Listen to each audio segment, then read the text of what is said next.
Thank you very much. You may be seated.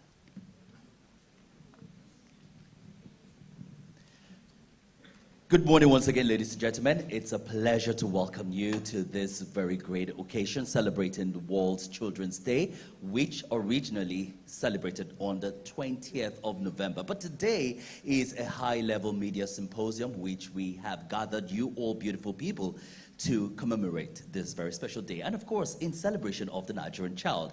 Ladies and gentlemen, please give a warm round of applause for UNICEF Nigeria.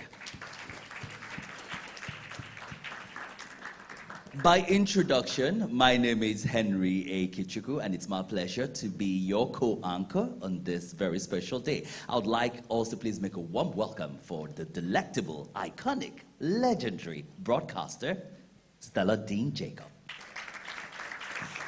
Thank you, Henry. Good morning. Well, today's event, as he said earlier, is commemorating World Children's Day, but the focus today is a high-level media symposium. And in our audience are students, the future of our great country and the world, distinguished diplomats, public servants, editors, journalists, development partners, government officials, private sector representatives, and also influencers. Thank you very much for being here today. So we're going to kickstart this program now by introducing a couple of dignitaries here with us. Let's quickly start our introductions or round of introductions by recognizing and welcoming the presence of the country representative, UNICEF Nigeria, Ms. Wafa Said. A round of applause for Ms. Said. Thank you so much for joining us and, of course, encouraging this beautiful ceremony. And also Rona Khan, who's the deputy country representative of the program. Welcome. Celine Lafoucry, the Chief of Field Office, Lagos. Bienvenue. Welcome. May we also recognize the presence of the Trustee Diamond Award for Media Excellence, Dame, in the person of Mr. Larry Ido. And my one and only president and brother, Mr. Eze Anaba, Nigerian Guild of Editors. Absolutely. And also here present is someone, for those who may be conversant with the social media space, and of course someone a lot of Nigerians, or a good number of Nigerians, would actually want to consult. If you're familiar with his content, you'll probably hear him once in a while. Say, Nkechi, come closer. Ladies and gentlemen, make welcome for Dr. Chinoso Egbema. We also have in our midst, it is not an omission, but it's how, he has fared in Nigeria. He is a friend of Nigeria, and by extension, is a Nigerian. Absolutely. None other than the Consul General of the Kingdom of the Netherlands, Michel Dielen. Thank you very much. So with all protocols duly observed, and of course more recognitions as we get on in the course of today's program, I would like us to please welcome, for the opening remarks, Mr. Eze Anaba, the President, Nigerian Guild of Editors. He's going to give his opening remarks touching on the importance of the Nigerian child. Thank you very much. Thank you for joining us.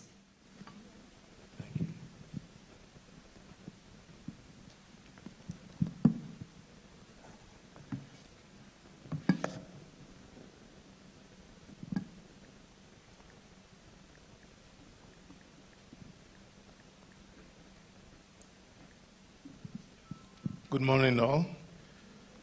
Permit me to lean on the existing protocol with a few additions.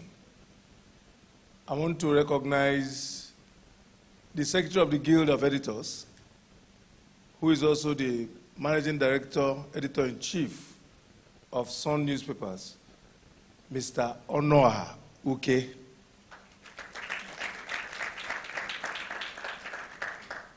Permit me to also recognize the Vice President West of the Guild of Editors, who is the weekend editor of the Guardian newspapers, Dr.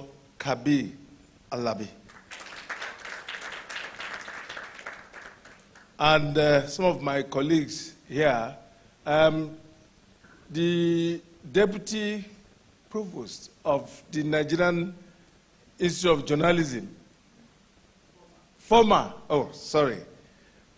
my brother is there. Name escaped me now. Having said that, I will, my sister did an elaborate intro of the UNICEF gang. It's also important I also recognize my constituency. So, ladies and gentlemen, good morning. I'm asked to do an introductory remark. It's a little bit lengthy, but it's important I read them. Nigeria is in a state of emergency. If we did not know before, we should know now. At no other time in our history, except during the Civil War in Nigeria, has the condition of our children been this uncertain. The government's declaration of the highest level of security alert recently only underscores the reality that these are not normal times. I will not dwell on the long list of abductions and violence that have erupted across the country in recent days or weeks. But whenever we attempt to understand who the latest victims of these barbaric attacks are, we almost always find the same tragic pattern. Children killed, injured, displaced, or traumatized. The bloodshed has been relentless. This is precisely the kind of human suffering the United Nations sought to prevent in 1954 when it dedicated a day to promote and protect the rights and well-being of every child. Yet, 71 years later, the condition of the children, the condition of the Nigerian child has declined so gravely that the very schools meant to nurture future leaders have become theaters of war. This reality imperils not only our present, but also our future. Nigeria is home to more than 220 million people, half of whom are children. What happens to our children happens to Nigeria. As media practitioners, we must confront some painful truths. Millions of Nigerian children are out of school, the highest number in the world. Girls are disproportionately affected due to poverty, conflict, cultural norms, and lack of basic infrastructure. Millions of children under age 1 are not vaccinated, placing them at risk of preventable diseases. Children across the country continue to endure violence, abuse, child labor, and early marriage. In multiple regions, children have been forced into becoming combatants, their innocence and futures stolen. These are not mere statistics. They are the lived experiences of children whose dreams and our country's future are being derailed.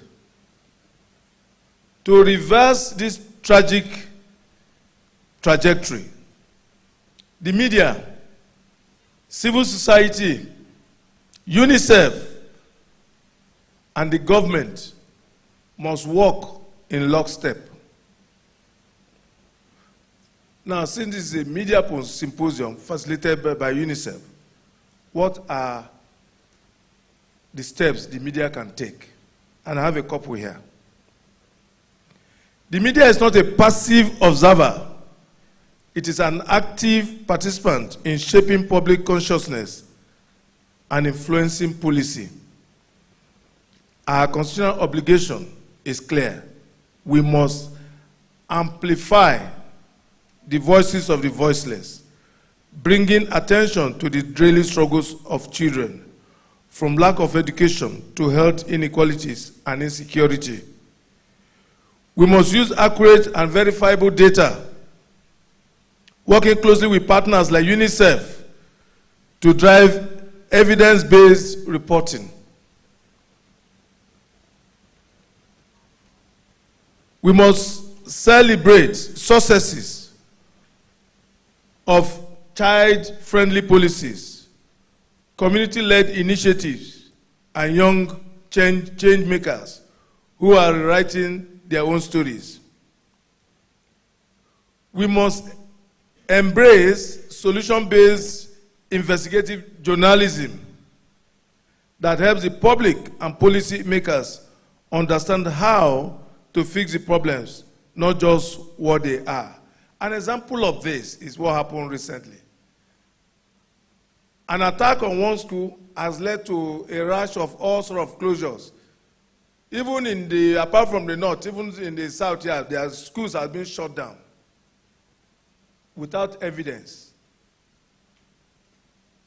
Even some governors shut down schools without even knowing why they shut them down. What is the role of the civil society? Civil society organizations are the bridge between the affected communities and national stakeholders. Their grassroots experience gives them a deep insight into the daily realities of children. They must continue to generate community-driven solutions, provide child protection and support services, engage families and local leaders, and hold institutions accountable. The media should amplify their findings and intervention, ensuring that their work informs national conversations and policy decisions. UNICEF has its role. I'm going to skip that. And this is not patronizing UNICEF. Since this initiative started a couple of years ago with DAME Award, led by my guy here, Mr. Lanre Idowu, UNICEF has done so much to partner with the media to deal with the problem of children in Nigeria. So I give them credit. I'm not going to list their responsibilities here. They've done well. Now, what is the role of government? Government has a primary responsibility to protect every child. It must implement and enforce laws that safeguard children's rights. It must invest robustly in education. Are they investing in education robustly? That's our responsibility to interrogate. It must invest robustly in healthcare and social protection. Importantly, government must secure schools and communities. Ensure accountability for violence against children. And government must collaborate openly with the media and civil society to build trust and transparency. Without strong political will, advocacy remains incomplete. Now, what's the call to action? This for the three partners. We must leave today's symposium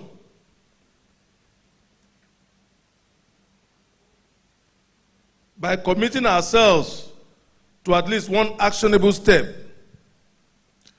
a series of investigative reports, a partnership with an NGO, a policy dialogue, a dedicated child rights column or program, or a joint advocacy campaign. Collectively, our action can write the narrative for millions of Nigerians. As editors, and I'm starting with myself, I'm rededicating myself to advocating for the rights and protection of Nigerian children. As long as I remain editor and a voice in the media, I will continue to push for these rights. Ladies and gentlemen, we are talking about Nigeria now. What is confronting us is our future. If children are being abducted, schools are being shut down. If you go to the Northeast and now North Central, look at the kidnappers they are talking about. Look at the terrorists they are looking at. These are children. We should hold our leaders to account. We must protect our children. God bless Nigeria. God bless this program. Thank you. Before I take my leave, I want to recognize Mrs. Maureen Chibo, former president of GOCOP and MD of Renews. Thank you very much. A round of applause for Mr. Eze Anaba. Thank you. Well said. Every child needs to be protected. Every child needs to be cared and appreciated for not just being a child, but actually being the future leader, the future of tomorrow. And just to remind you that the theme for today's symposium, even though it's a high-level meeting in partnership with the Nigerian Guild of Editors, we would like to remind you that our theme is equipping the Nigerian child for the future. How prepared are we? And it's a lovely thing to know that we're getting commitment from the likes of Mr. Anaba, recommitting himself to ensure that the voices of children in Nigeria are heard. Another round of applause for Mr. Anaba, please. And Mr. Anaba is a great mobilizer. So he's able to merge and weave what he does as editor, a spokesperson, influencer, politician, speaking truth to power, and holding everyone accountable. So with him in your corner, the future of Nigeria is on track. That sounded very much like a campaign stance. No, but it's a campaign. It's a campaign to support the protection of children. Yes, it's indeed. a campaign to say we must be committed to protecting the Nigerian child, and in whatever capacity. And I don't know that you need to be a parent before you actually take a stand for the Nigerian child. You know, there's something about Nigeria where it says, you know, when your child comes out of your stomach is everybody's child. Right. So you don't actually have to be a biological parent Absolutely. to understand that every child is your responsibility. Indeed. Well said, Stella Dean Jacob. Ladies and gentlemen, someone who has now taken root as, I wouldn't say a Nigerian child, but definitely identifying strongly with the Nigerian in him as someone who now resides in Nigeria in his capacity as the Consul General Kingdom of the Netherlands. Ladies and gentlemen, for his welcome or goodwill message, let's welcome Michel L.H. Dillon. A round of applause for him. And please, by the end of his remarks, let's find a Nigerian name for him. Michel Dillon. Ladies and gentlemen. Don't you have one already? Good morning, everybody. Good morning, and good to see you all. Indeed, I would also like to stand on the existing protocol. And children, congrats, because this is your day. This is when we celebrate International Children's Day. And I know it's a day of a bit mixed feeling because it was already alluded to the things that happen in the country. And they are real, unfortunately. But let's also see what we can do and what we can do together to make Nigeria great and to make you all great children, which you already are just simply by the fact that you came here today. You see behind me, the organization that we're also celebrating today is UNICEF, and UN stands for United Nations. The United Nations is basically all the countries in the world coming together. And all the countries in the world together have realized the importance of education, the importance that children on this planet have a good start in life. You know, countries once in a while might argue on this and might argue on that, but nobody argues about the importance of children, their education, and their surroundings. And that's why UNICEF as an organization is helping countries, is helping governments to make that situation around schools better, to make sure that there is clean drinking water, to make sure that children have a better future. UNICEF cannot do that alone. UNICEF does that with a lot of partners and with civil society, with journalists, as we just heard, but also with the government of a country. And to celebrate that, we have World Children's Day, which is your day when we celebrate you and when you celebrate yourselves. And we know it's not easy. It was already mentioned. Not all children in the world, and also, unfortunately, not all children in Nigeria have equal opportunities. Looking at you, I'm sure you come from a fine school. But you know there are many schools in this country that have no roof. There are schools that have no water, no borehole. There are schools that have no teachers. And to be honest, that's a disgrace. Because it shouldn't be like that. Every parent, every adult has to realize and should realize the importance of education. And you can say, oh, Nigeria produces more oil, or the economy is going better, or the inflation is going down, all these economic numbers. You know, we go to Abuja, we talk to the World Bank and the IMF, and they tell us, well, the macroeconomic numbers look better. Fine.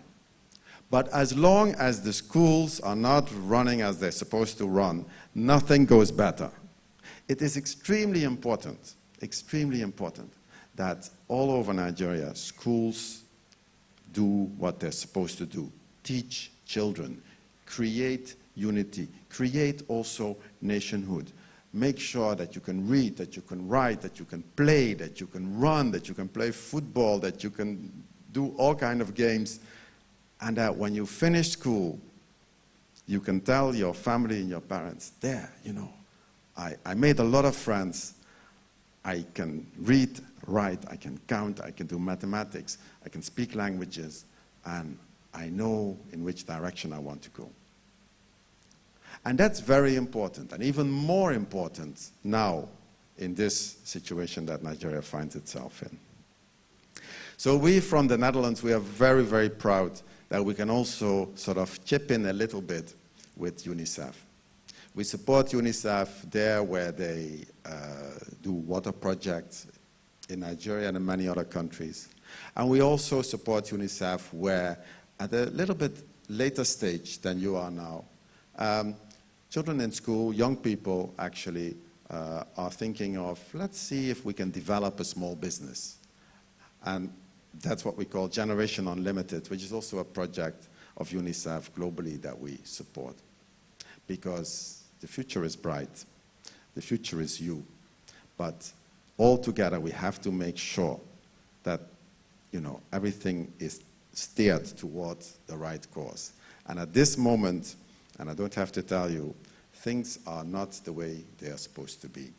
And I do hope that those authorities in charge will make sure that we get back to where we should be with schools, with education, and with an education system that actually delivers the next generation of Nigeria. Thank you very much. Good to see you. Thank you very much. Thank you very much, Consul General of the Kingdom of the Embassy of the Kingdom of the Netherlands, Michel Dielen. And as you just heard him speak to our young folks here, the future is bright and the future is you. Strong words of encouragement, and for you to understand that people stand with you in solidarity, and everyone here is committed into ensuring that that future is on course. It is my pleasure to introduce now a young advocate for UNICEF, and he is coming here to recite The Nigerian Child Through My Eyes. It is my pleasure to call Tinafi Akawu.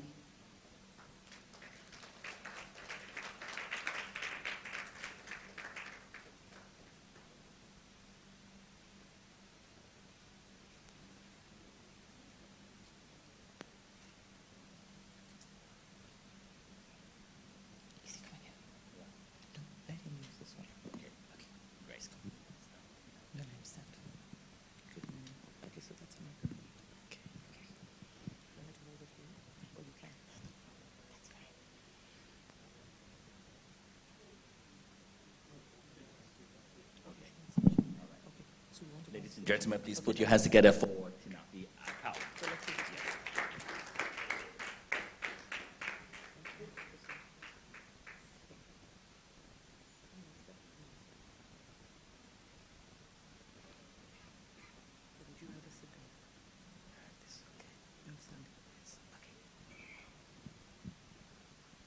Good morning, everyone.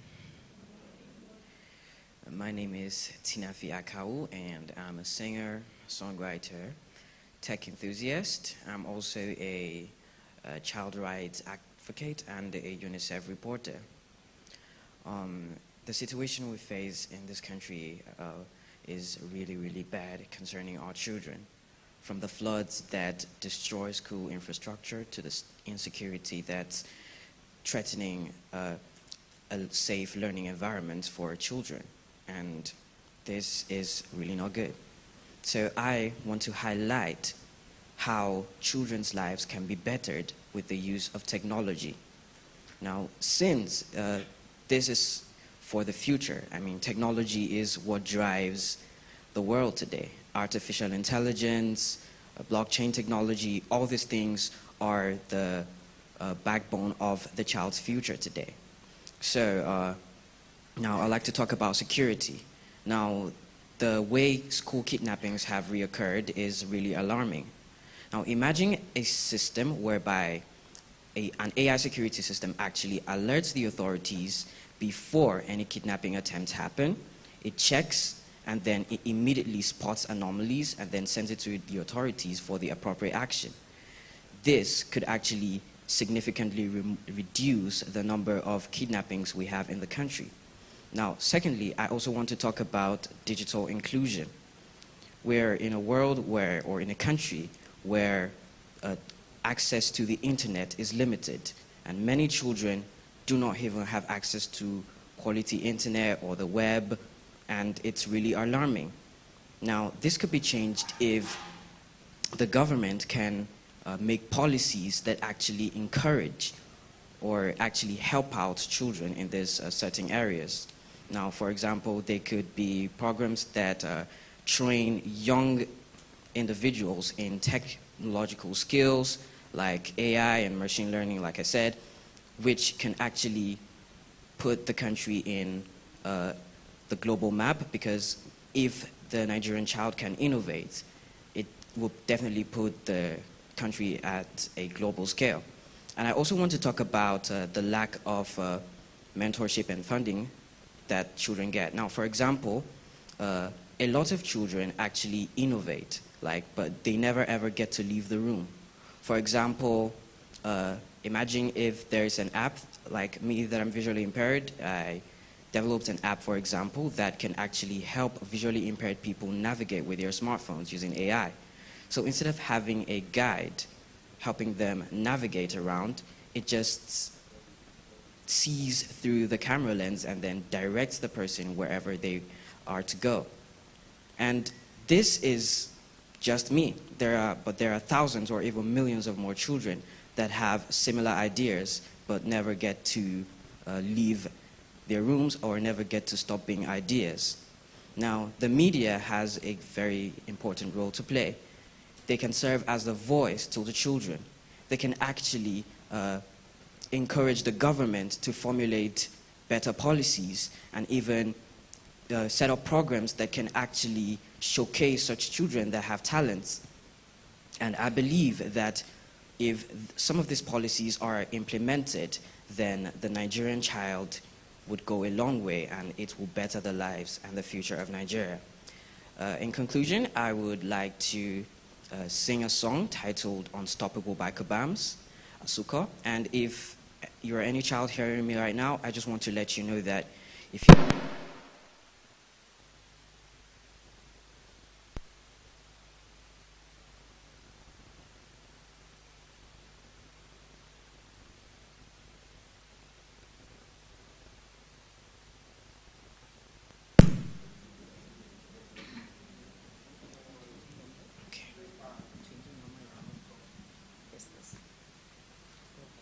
So if you are a child under my voice, I just want to let you know you could do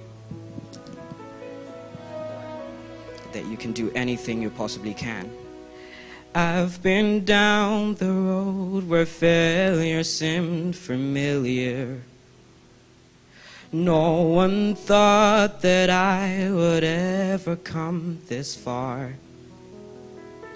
When everything was telling me that it was over, still there was a fire burning in my heart.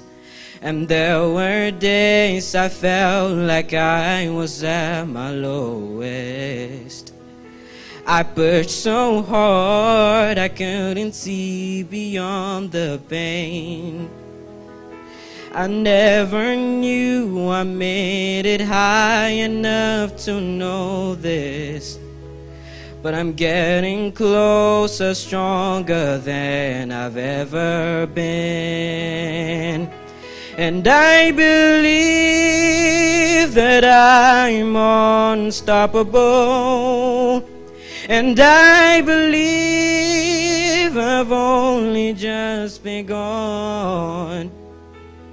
I will conquer, I will fly, reach my peak, I will.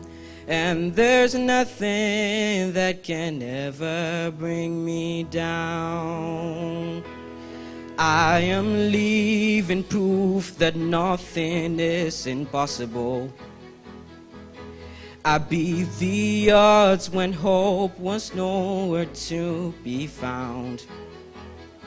There was a strength that carried me through every obstacle. It lets me know that it's too late to give up now. And I am not afraid to climb another mountain, to risk it all, to face my deepest, darkest fears, to live a dream much bigger than I can imagine. Because I want to show the world that I am here. Whoa. And I believe the dreams are untamable. And I believe that wings were made to fly. I'll touch the sky, reach for the stars, do the impossible. And there's nothing that can ever bring me down. And there's nothing that can ever bring me down.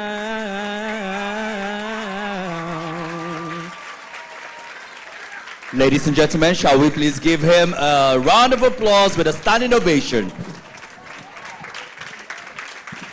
Keep it going. Please keep clapping.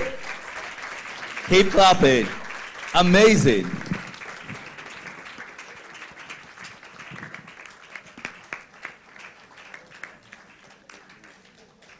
Okay, thank you very much. Wow. Wow. Wow. Another warm round of applause for Tinapi Akau. Quite an emotional moment, but also a celebration of the Nigerian child. Thank you so much, Akau. Thank you. Thank you. Stella? Okay, time now for the presentation of the state of the Nigerian children. And we're going to welcome shortly the UNICEF representative, Wafa Said, who will make this presentation. Ms. Said. A round of applause for Ms. Said, please.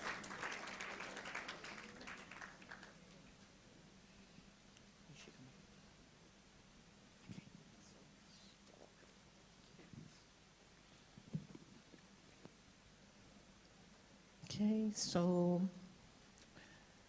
let me recognize Mr. Eze Anaba, the president of the Nigerian Guild of Editors. Also, Mr. Lanre Edowo, Diamond Award for Media Excellence. Also, a friend of UNICEF, you know, Nigeria and the social media influencer. a Morocco doctor, also Mr. Michel Deleen, the Counsel of the General of the Kingdom of the Netherlands, representative of the Federal Ministry of Women Affairs and Ministry of Foreign and National Orientation, and really I thank the organizers of the Nigerian Guild of Editors for organizing this fantastic event. I also want to recognize the children in the room. In UNICEF, we are hired, we are paid our salary every month to serve children. So we believe that our bosses, our real bosses are the children. And just it's wonderful to be here and just having listened to this song. We also believe in UNICEF that we can change the world with children. And we just saw the power of that. So that's amazing. So let me start with the presentation. So the presentation, this is a report done jointly between UNICEF and the government. And what's nice about this report, you will get a link to it. That is also, in addition to having facts and hard data from surveys, it also has stories of children, how they are living, how they are growing, what are their hopes, what are their dreams. So I would really encourage all of you to take a look at the report. And at the report, if we can go to the next slide, the report, if we look back, even at 1990, we find that Nigeria has made progress in many areas for children. So for example, maybe I will use an approximate to make it easy to understand the number. At 1990, we had, of every 10 children under 5, 2 were dying.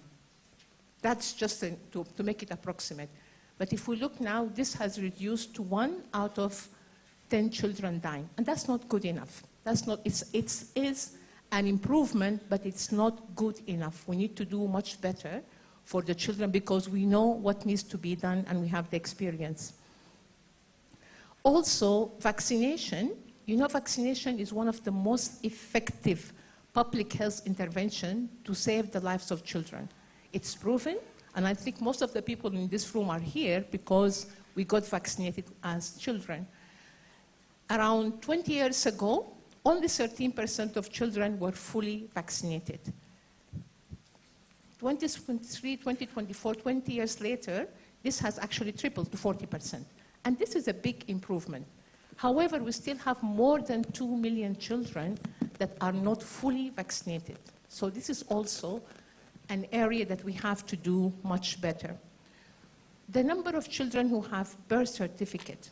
We say the birth certificate is the first right of the child to be recognized by the state. I think it has tripled, but we still have a lot of work to do. So my message is that if we look back, there is a lot of progress that has been done.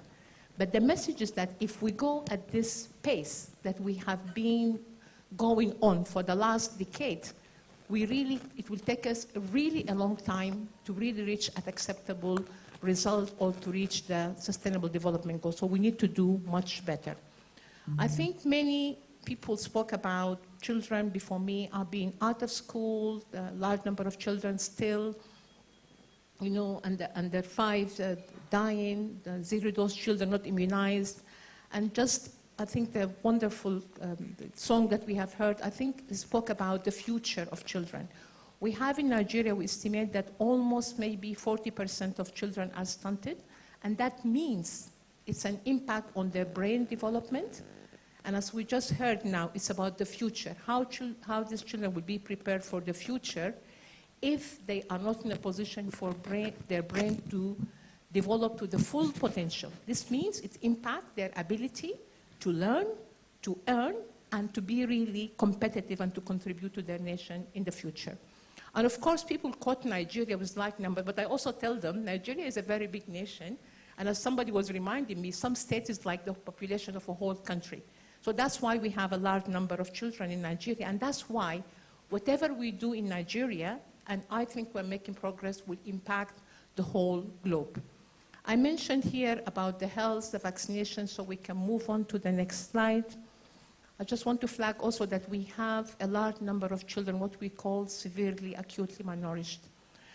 And a child that is severely acutely malnourished is 10 to 12 times at risk of dying compared to a nourished child at their same age. And this is really very, very difficult. I think there's a lot of work being done to treat these children, but I think this is really a serious issue, and we really need to have investment in addressing malnutrition among children, and I'll speak to that later on. If we move on to talk about education, I think as mentioned by our colleague from the Netherlands Embassy, we know that education is the accelerator for everything. If mothers, if children, if young people are educated, everything else will get better. There is evidence. For example, WHO issued, and this is based on research, that if a girl completes her secondary education, child marriage will reduce by 2%. We know that, it impacts health, it impacts the economy, it impacts everything. Education is accelerator of everything, and where we need to put all our collective efforts. And for me, as somebody who comes from the continent, it's really a heartbreak, because even the children who are going to school, 3 out of 4, by the age of 10, they cannot read and comprehend properly. And also, they cannot do proper mathematics. So we really need to look into the quality of our education. How, not to just kids to school, but we really have to ensure that every child have a solid foundational literacy and numeracy. This is something very, very important, because it's not just the issue of getting children to school, but also getting them quality education. Maybe we can move to protection. I think, as mentioned earlier, yes, we have a large number of children that are impacted by what we call grave violations against children, and that is in the areas impacted by conflict. It means that these children are abducted, are recruited, are harmed. And I think one of the things that struck me in Nigeria, that I've served in many continents and many places serving for children, is that in Nigeria, 2/3 are girls. Usually the girls would be 10 to 15%. So that's also another issue, because girls have certain vulnerability that we need to look at. And I think some of the speakers before me spoke about the abduction of students in school, both girls and maybe boys. And I think we also believe that, that this is, education can never be the casualty of conflict or insecurity. Educations and schools should always be safe places for children to learn, and the communities and parents should also know and have confidence that their children will go to school and be able to learn in safety. If we look at water, hygiene, and sanitation, we still also have significant challenges in Nigeria. So we have 48 million people estimated to be practicing open defecation. But just last week, we have the states of Katsina and Jigawa. They were declared fully open defecation free. And I have visited with my colleagues many villages where the community themselves have found solutions. They work with business toilet makers to find options that are affordable. So it is possible. It can be done. If it can be done in Katsina and Jigawa, it can be done in other places as well. We also find many schools and health facilities don't have water, don't have hand washing facilities, and that's something very critical. And we also know that girls sometimes, if there are no wash facilities in schools at certain time, they would also drop out of school. Okay, so let me just also to look at what can be done and what must be done. But I just want to conclude about the figures in the report. So if I would summarize it, yes, there is progress. If you look at the last 2 decades, a lot of progress has been done.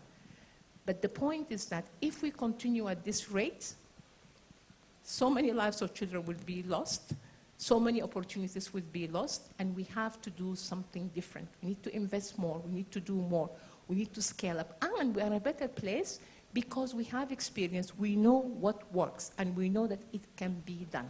So that is the message that I want us to take from there. Yes, there is progress. We need to celebrate the progress, but we still have a work to be done, and we have to accelerate. We have to sustain what is being done, we have to scale it up, and that is required collective action. So for example, here from the government side, I think routine immunization, one of the speakers I think earlier mentioned about giving children the best start in life. For children to get the best start in life, they have to be also immunized, they have to be exclusively breastfed, they have to have good nourishment. And that's why I really want to stress, and anybody, especially there are people from the media, we really have to put our voice and efforts in routine immunization. If we invest in strengthening routine immunization, and that is at the primary health care level, we will save so many lives of children. That is something very critical. That means that we have to get the vaccines, but most importantly, the human resources, which is the community health worker, the nurses, the doctors. And I have been so impressed. I visited 12 states so far, and in most of them, actually in 10 out of the 12, I visited health facility or been at the community, and I was so impressed by these young men and women, many of them women, about their dedication, about their competence, about going out to the community to make a difference.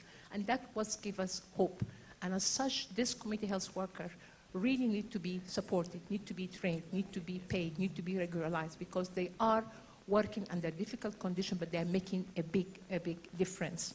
And there is evidence that if we invest in the community health worker, it would also accelerate the result of health for children. There was a lot of discussion around schools and keeping schools safe. And many member states, including Nigeria, endorsed in 2015 the Safe School Declaration. The Safe School Declaration has a number of clear commitments. You know, it is evidence-based. Is that how, I think also our brilliant young man here mentioned about using of AI to give alerts and so on. But it has a number of specific commitments of keeping schools safe. And one of these is about the physical safety of the school, the fencing of the school. Within the school itself, how do you protect children from violence? How do you train the teachers? How do you also protect school from hazards? So it has a number of commitments. And as UNICEF, we have been engaging at the state level on this Safe School Declaration. And at this time, I think first and foremost, our call is that we really call that all these children, all efforts must be met to have these children reunited with their families in safety, but also we need to work on fully implementing the Safe School Declaration. And I think also as UNICEF, we stand ready to support the community and to support the government on that regard. If we move to the development partners, I think this is a time where, if we can move to the next slide, is that, things have changed in the world, and many African countries, including Nigeria, are looking now into sovereignty in provision of basic services for the population. I think one of the colleagues who spoke mentioned about governments being duty bearers, having the first and foremost responsibility of making sure that people have the services and the protection. And I think I'm very much encouraged because now in Nigeria we see different kind of engagement. So maybe a couple of 6 weeks ago or so, there was an investment by the European Union and many actors, including Gavi, who work in vaccine. How can they support the government of Nigeria in local manufacturing of goods like, nutrition products, health products? And it makes sense because Nigeria is a big country. So it makes sense also to have this local production. It also have a very vibrant business sector, business actors. And as UNICEF, we are also with other UN agencies engaged in that. And we spoke about malnutrition. So for example, now, all the products used to treat children, we buy them locally in Nigeria. There's a factory here in Lagos, there's a factory in Kano, which means you reduce the cost, you reduce the time. These factories are also creating job. And I think this is job for young people. This is something very important. But I think as development partner, we need to engage with the government, especially to make sure that those who are most disadvantaged are reached. Because also, while there is progress, there is parts of the country where children have even facing worse deprivations. And I think this inclusion and reaching the population at the last mile, many of them are impacted by insecurity, including, for example, children in some of the northern states. This is something very important. And I think also the issue of climate, also people spoke about schools being flooded and so on. Also, climate should be engaged in all responses. Colleagues, I'm just going to conclude by saying first that Nigeria is very, very important. because of its scale, because most of the children left behind in the world are in sub-Saharan Africa. And whatever we do in Nigeria will make a difference for the region, will make a difference for the continent, and will make a difference for the globe. And it is possible. This country has so many resources, and I'm not just talking about, natural resources. I'm talking about human resources, the intelligence, the brilliance that we've just seen now. I was so moved. I believe in our mandate. Just look at that. This country has so much intellectual capacity, energy, vibrancy. It gives me hope. The children of Nigeria are absolutely unstoppable, and they are half the population. But we also need to support with the space, with listening. One of the things, the theme of this year is My Day, My Rights. So we really need to listen to children. We need to also factor their vision, their ideas into our decision making, whether we are from development partners, the UN, or from the government. So I think it gives me a lot of hope that the children of Nigeria, as we heard, are unstoppable, and that we will continue to make progress. As UNICEF, we thank you all. I really just want to say that the media really have a fantastic and amazing, role and responsibility as part of this duty rights, duty bearers right holder. And somebody said UNICEF has done well in that area. It takes two to tango. So we really think that our engagement was positive because also of your commitment, of your stepping up, of your belief, of your conviction. I'm so much impressed by, I know I always speak with Susan, with this partnership. UNICEF cannot do alone. So I really feel humbled and privileged to see, and I've worked in other contexts. So I'm really impressed. I think the media here also in Nigeria, you are making a fantastic contribution, using your voice, using your evidence, and that's already making a difference. And with that, I thank you all, and thank you for being here. I really thank the children. Let me since you are all the children, just to say thank you so much to all of you for being here, our real bosses, and thank you for our amazing also host. Thank you so much. I appreciate it. Thank you. Thank you very much. We appreciate it too. Please, another warm round of applause for Ms. Wafa Said. Ladies and gentlemen, of course, it's no gainsaying that the children are definitely loved. It's interesting, and listening to Ms. Said, I kind of remember in my former life as a broadcast journalist. I mean, I say former life because I have transitioned through very many career paths, from being a broadcast journalist to being a corporate brand strategist to whatever else I'm doing right now. But back then when I worked as a journalist, a broadcast journalist, investigative reporter precisely, I remember my editors back in the day, and when I say back in the days, as far back as 1997, 98, and there was a bit of a challenge with them understanding, or 99 thereabout, and they couldn't just understand why I was particularly interested in having a series of reporting dedicated to children. And at some point, I remember as early as 2000, I was probably tagged as one of those journalists that are christened the UNICEF baby. And I had no relationship. Yeah, seriously, I had no relationship with UNICEF back in the day, at the time, but it was just because I totally immersed myself in what the advocacy for the Nigerian child is. And more importantly, maybe because I saw myself that first and foremost, regardless of wherever I have been around the world, I am always going to be that proud Nigerian child. So, thank you.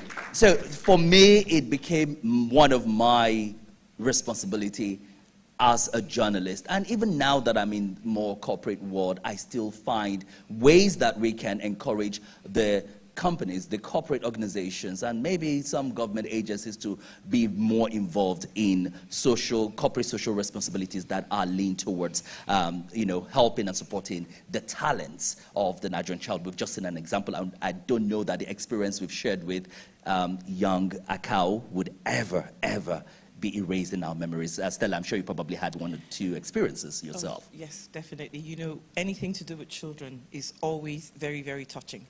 You know, I did more work in the West African sub-region where I covered the wars across Liberia, Sierra Leone. And the biggest casualties of war usually were children. And you know, because you know they're innocent, they're helpless, so you wonder, when these things happen, do people basically step back Right. and think about what the consequences of their actions or their inactions are? Yeah. And so it's it's one that is very, very touchy. It's very difficult to basically report on things like that without losing your sense of objectivity. But then the thing is, can you be objective when you see the things you see? Absolutely. And then you're torn between the need to know, the right to know. Absolutely. So that you don't get criticized for going overboard or basically bringing your emotions. But the thing is, we're human. So there are times when keeping your emotions in check are just difficult. But for me, the thing is, with your microphone, with your camera, and with your Absolutely. pen, Yeah. there are things you need to do to ensure that the rights of a child are protected. Absolutely. anywhere in the world. Well said, Stella. Well said. And we're particularly excited that UNICEF has made this symposium possible, partnering very strongly and nicely with the Nigerian Guild of Editors. And that is why we have the theme, Equipping the Nigerian Child for the Future. How prepared are we? There are a few recognitions. Stella will take those. Yes, okay. I'm going to struggle to read my president's writing. Okay. So bear with me, please, if I butcher your names or if I get it wrong. Let us blame Mr. President. So it's our pleasure to welcome the editor of the Guardian newspaper, Dr. Femi Adekoya. Thank you. The editor of the Independent News, Don Ikere. The Assistant Secretary of the Guild of Editors, Gabriel Akinadeo. Ngoma Choki. Okay. Director of News, Voice of Nigeria. Emeka Benduru, editor of niche newspapers. Zebulon Agomo, weekend editor, Business Day. Sam Nze, editor of The Monitor. Jeffrey Ekoma, the editor, Sunday Telegraph. And Tessie Igbomo, the deputy editor, Weekend Punch. May we also use this time out to recognize and, of course, appreciate the presence of students from the Ojodu Junior Grammar School here in Lagos. You're most welcome. And remember, you are the future leaders. You are the future of Nigeria. And in conversation around reinforcing the role of media in mainstreaming child rights, it's with pleasure would like to introduce to you the moderator for this particular session, which has been carefully and intentionally woven into the program of the day. He is someone that needs no introduction, to be honest, because, I mean, for those who are very conversant with his presence on social media, this is also one way that he is advocated for the rights of the Nigerian child, also putting a voice for the people in that social space. Now, you may know him professionally and with his government name as Doctor. He is a medical doctor by profession, Chinonso Egemba. But online and offline social media, we simply know him as Aproko Doctor. A round of applause for Aproko Doctor. You're most welcome. Great to see you.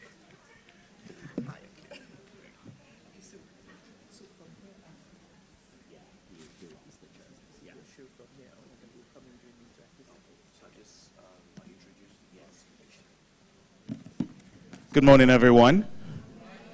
Once again, welcome to World Children's Day Media Symposium 2025. A round of applause for yourselves. And in the theme of the event, I would love us to give a round of applause again to the children to which we're gathered here for.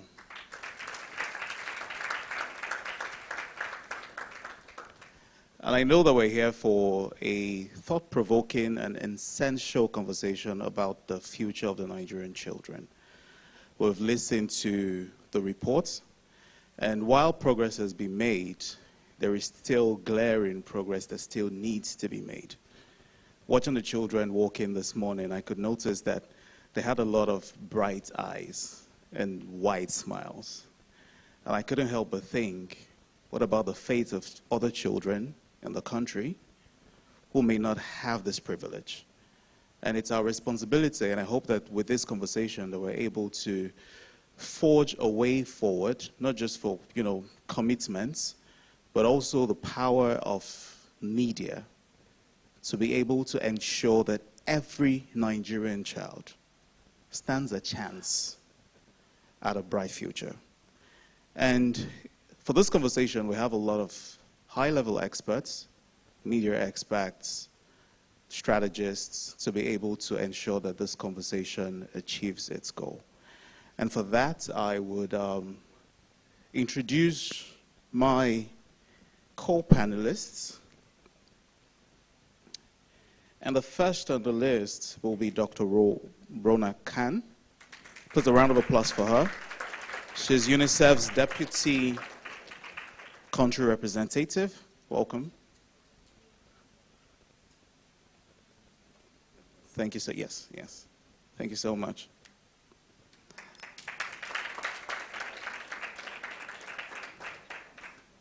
Another person will be the Deputy Director of the Child's Development Department, Ministry of Women Affairs, Mrs. Miriam Fitsumi Shaibo. Thank you so much, ma'am, for lending your voice to this conversation. I also have with me Mr. Henshaw Ogubike, who is the Director of Public Communication and National Orientation.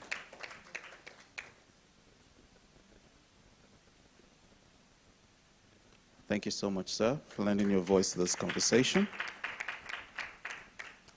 I have Mobolaji Ogunlede, who is the Commissioner for Youth and Social Development, Lagos State. A round of applause, please.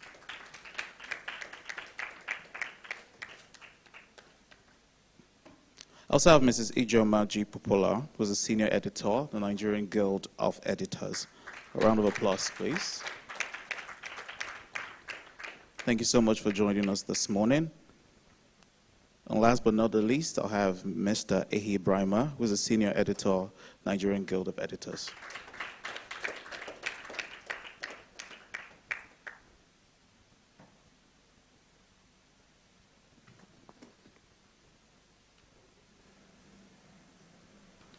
I want to thank you all so much this morning for joining us in this conversation. I think we'll just jump straight into it. And I'll start with you, Dr. Ronek. Nigeria has a staggering population of children, 85 million children under the age of 18, and you could well say that this is a country within a country. And we also have in our faces limited resources and scarce funding. How does UNICEF decide where to focus these investments in order to make the largest impact for the children's future? Good afternoon, everyone. I think this mic is not working. All right. Good afternoon, everyone. And it's so lovely to see all the children. And also thank you, everyone, for being here. We started with a bit of emotional, experience today. But like Wafa said, I'm also very optimistic and also hopeful that, there will be positive changes in Nigeria. So how do we choose? How do we make decision? Where to go, where to invest? So Nigeria is a vast country. It's 36 country plus another, capital city. And also, if you look at the numbers, I think it's even more than 85 million children. Half of the population, if we talk about 200 plus, so close to 100 million children are in this country. So in UNICEF, we look at where to go based on information and evidence. And this evidence, it comes from different sources. It can be the regular administrative, report from health, from education, from the Ministry of Women Affairs, from Ministry of Water and Sanitation as well. But also, this country is very lucky that we also often do population-based surveys. And this service gives us much more better information where children need more support. I'll just give you one or two examples. We recently had the demographic health survey result that came out. We also do multiple indicator cluster survey, but this demographic health survey, it's more recent, where we saw that there is wide gap or variation in the indicators. Just one basic service, water, deprivation of water in children. So if we look at availability of water in Lagos, almost 90% of children or population or families, they have access to, safe water. But in the same country, in KB, who can imagine the percentage of families have access to basic safe water? Less than 10%. It's actually 3%, but I'm just saying it less than. So it's a simple mathematics, because we also have very finite resources as UN partner. So we work with government. So our work is at twofold. We provide support to the government, because UNICEF cannot work in isolation. We are here for government, with government. So we provide technical support, but also we provide also services as kind of, showing how this can be done. So we focus mostly in northern states. And we also have our presence. But that does not mean that we are not also working in the south as well. We are very much present in the south, but the modality of work is very different. Here we are working with the government to help them in, refining the strategies, refining the policies, and so on and so forth. So to answer to your question very simply, that where we are investing, it all depends on what the data tells us. If the data shows that the children would need more support at a certain part of the country, we all go there. We have our presence, and we work with the government there, but also we provide, the monitoring jointly with government. We also provide supplies to some extent, but at the end of the day, we also work with the government so that the government can take over. It's not UNICEF's responsibility to provide services for years in and years out. We are here with the government for a certain period of time.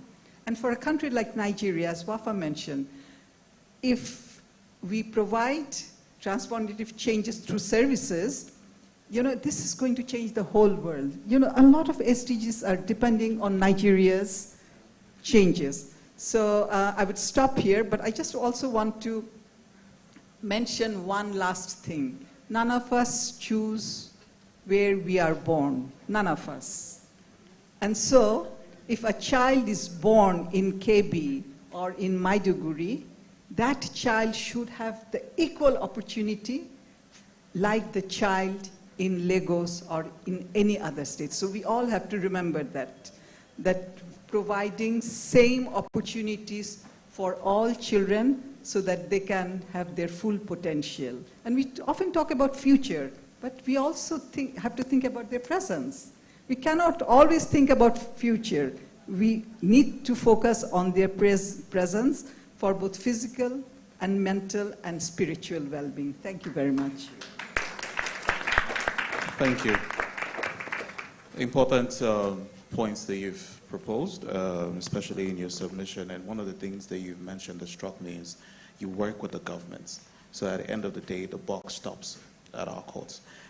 Which, leads to our next question, and that's directed to Mrs. Miriam Fitsumi Shaibu. So sorry. The figures are worrying, and millions of Nigerian children are still out of school, and child marriage remains high, especially in the north. What is the government doing differently at this time to change that reality? Good day all. Good day. Thank you very much for inviting the Federal Minister of Women Affairs to be part of this discussion. As we are all aware, the Federal Minister of Women Affairs has the mandate to advocate for the rights of women, children, and other vulnerable groups.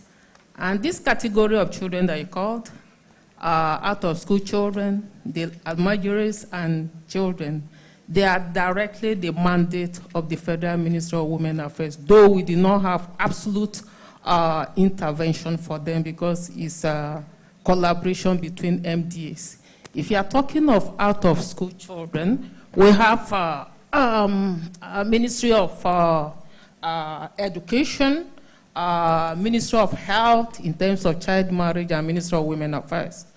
But you are talking of what is the government doing differently. So I'm not here to start talking about the Child Rights Act, which is 2003, over how many years ago. We are not here to talk about that. So I will take it from the, let's say, the establishment of the National Commission for Almajiris and Out-of-School Children that was established in 2003. And that commission is established to address issues of out-of-school children and almajiris on how to program intervention that will take them out of the streets, give them exclusive education, and provide them with skills development to be able to give them empowerment for life skills. And after the establishment of that commission, this year the federal government also established a committee, a national committee for the development of a policy to address all interventions that have to do with out-of-school children and the almajiris. And that committee is across ministries because the Federal Ministry of Women Affairs is a member of that committee. So there are so many interventions that the government is doing. For example, you cannot talk of girls' education without mentioning the Agile project. That is Adolescent Girls Initiative for Learning Empowerment.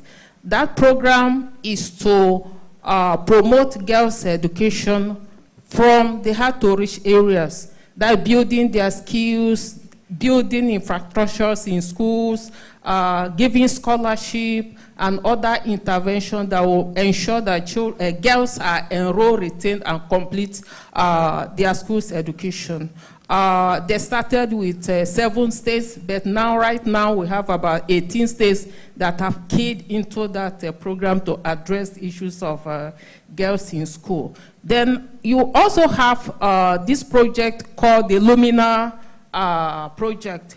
That one, because you discover that issues of child marriage, one of the root causes is poverty. So what is the federal government doing differently? They are using that project to empower the mothers by teaching them life skills. It comes in 3 stages. The first stage is to, first of all, empower the mothers by giving them skills, by giving them financial support with the condition that you must enroll your girls in school. Then the second stage is to ensure that these girls are given skills and they are in school. Then the third stage is to ensure that you enhance their skill and even allow them to go to higher institutions. Apart from that, there's another project or intervention by UNICEF, but the federal government has already keyed into it. That is developing a policy of re-entry of girls. Those that left school due to marriage, those that left school due to pregnancy are given opportunity to come back to school. So if you look at the totality of this impact, and this Lumina project is targeting about 1 million children by 2030, the Almajiri intervention is targeting about 8.6 million. The IJA project is targeting about 3.9 million. So when we are talking about 10 point something million out of school children. By the time you target the projection of the total impact, by 2030, we must have gone far. Then apart from that, the Federal Ministry of Women Affairs is contributing because there was an assessment that even menstrual health and hygiene contributes to absenteeism of school. And by the time school children mature, they start seeing their period, they tend to withdraw from school. One, there is no provision of pad in school. There is no water. There is no separate toilet. So what are we doing? We develop a national policy on menstrual health and hygiene management, which has been validated. And the Honorable Minister, Imam Suleiman Ibrahim, is taking it to the Federal Executive Council. So these are some of the activities that the federal government is doing differently. Not about, because for long, the 36 states and FCT, they have passed the Child Rights Act. So we are not campaigning for implementation again, but we are doing all these things differently to ensure that the Nigerian child is well protected, is well developed for the future. We might not be where we want to be, but we have since left where we used to be, and we'll continue to call on every stakeholder to collaborate with us to do more. Thank you very much. Thank you so much. We can see that a lot of well-meaning policies have been passed. And permit me to ask a follow-up question. Yeah. And the follow-up question will be, there's often a gap between the policies made and the effect on the children. And I'm sure that in line with the policies that are being made, there is also a plan to ensure that these policies are actually effective in the lives of those children. Could you kindly let us on some of those ways that you ensure that the policies will be carried out to the last mile? Okay, thank you for the follow-up question. You know, like I said, the Federal Ministry of Women Affairs, we're an advocacy, awareness, and sensitization creation ministry. And there is no policy that is developed that will just keep it on ourselves. If you develop a policy and you keep it, it means you have not achieved anything. So in the process of developing a policy, we do that policy with all stakeholders. Because the moment you call the Federal Ministry of Women Affairs, or the moment we want to develop a policy, and we are calling stakeholders, first of all, our mind goes to Ministry of Health. We go to Federal Ministry of Education, we go to Federal Ministry of Information, of course, National Orientation Agency will be there. And the next donor agency we'll get to will be UNICEF, UNFPA, UNESCO. And we develop this policy not without the Child Protection Network. You will know that there is Child Protection Network across the 36 states and FCT. And we also, in line with the provisions of the Child Rights Act, Section 260, there is a provision for the National Child Rights Implementation Committee, State Child Rights Implementation Committee, and the local government child rights implementation committee. And we work with communities, we work with NGOs, we work with CSO. All these people that work in communities, we work with them. Because Abuja is like a state, like every other state. So there's nothing you do in Abuja and you think you have done something very well, unless the information goes across the country. And that is why my ministry did not joke with the media. Because when I look at the media, I say, like we are in this hall now, if the media are not here, whatever we discuss here will remain here. But I know with the presence of the media, this information will be worldwide and everybody will be knowing it. So we don't joke with the media at all. Like yesterday, the Federal Minister of Women Affairs, the Honorable Minister, had a press briefing on the 16 days of activism. 16 days of activism starting from 25th to 10th of December. It's always having media releases, press conferences, interviews with the media, because he knows that with the media, the information is out there. So we don't joke. All we do goes to the community. Thank you very much. Thank you. Thank you so much.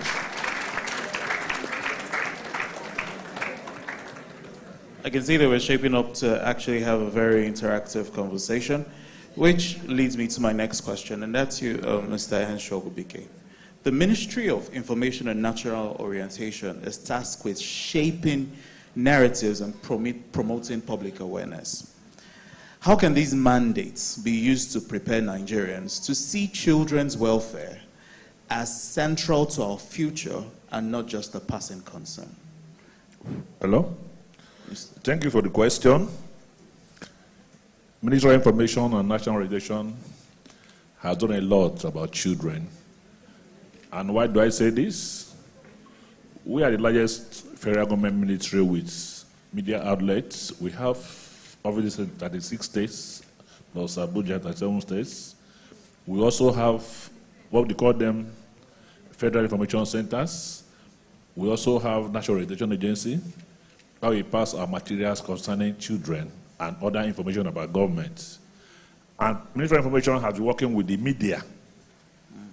Particularly, we have agencies like the largest network, NTA, FROCN, West of Nigeria, and other agencies, where any information about children, because we are very, very particular. That is why CRIB is domiciled in Ministry of Information for a long time. And we work with UNICEF and UNESCO, mostly. And issues of children, that's one, I'm even here, standing in for the minister. So we pay a lot of attention and we do a lot of things. For example, there is continuous capacity building of our staff to ensure that we participate in UNICEF activities about children. We also do what I call a kind of follow-up mechanism to ensure that these children we are seeing here, because they are the leaders of tomorrow. And if you can recall, our chairman, or the president of Guard of Editors, Emeka Naba, sorry.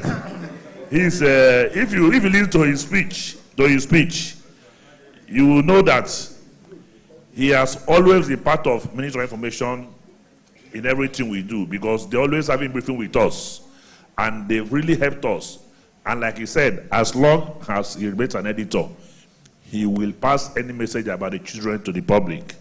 And that is how many of them like that. I saw Emeka, Zeduru, and others, even the MD of the Sun. We work with the media, Ministry of Information. We cultivate the media. And sometimes that is how you stop misinformation. So this is the way we go to preach about children and other things in society. If you listen in the past, there's a song that is very, very common. Our children are the leaders of tomorrow. Do you remember that song in NTA? They used to play. These ones, they are the future leaders. That's why we pay attention. So the ministry is contributing a lot. A lot. We're also working with NGOs. We try to adopt a kind of inclusive child protection plan. What I mean by that is that anything we are doing, we are very concerned about the children and how they are going to be tomorrow. If you look at this closure of schools people are talking about, some of them are misinforming people. Some are not real, the numbers they are quoting. And we have been helping to push narrative. And the president of editors also knows, he helps. Like he said that he will keep seeking the truth. Okay, I hope I'm correct. Yes, and my minister says he will also keep speaking the truth. The current Minister of Information, you always believe whatever he says, because he speaks the truth to power, or in power. While he speaks the truth to power, the minister speaks in power. So we have contributed a lot towards the development of children through enlightenment and sensitization. With this, we are going to go places, and we want to commend UNICEF for their lead role, for their cooperation of data, because they participate actively and they work with government in a very good way. So that is it. So that is what we do. Thank you. Thank you. Thank you. Thank you so much, sir. Permits me to go to the media this time, especially as we understand that your role in achieving this goal is very important. UNICEF's latest report, and my question is for Mr. Ibrahim. UNICEF's latest report shows that child poverty rates are rising where coverage is lowest. How do editors ensure that these children don't just remain visible behind the numbers? Yeah, thank you.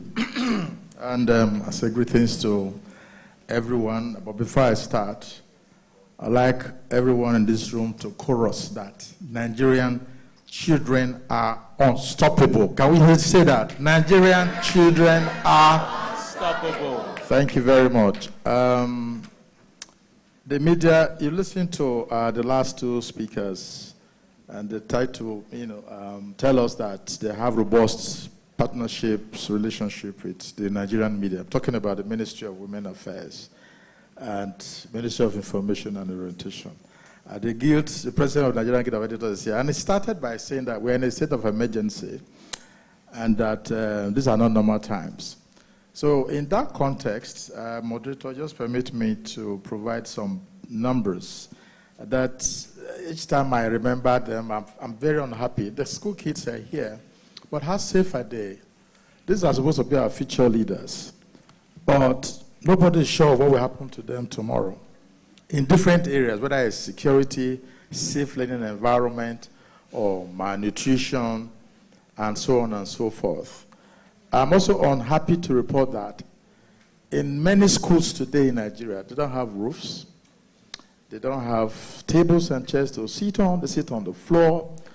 I know of a particular school, I won't mention the state, I have videos, SS3 students, they don't have tables and chairs, and about 100 of them are cramped in the same classroom.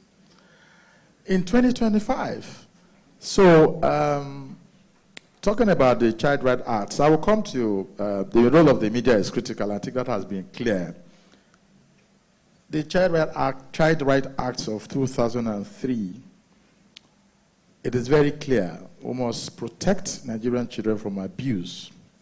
We must protect them, in every way to safeguard them. That's what the law is basically saying. And any child below 18, that law covers that child.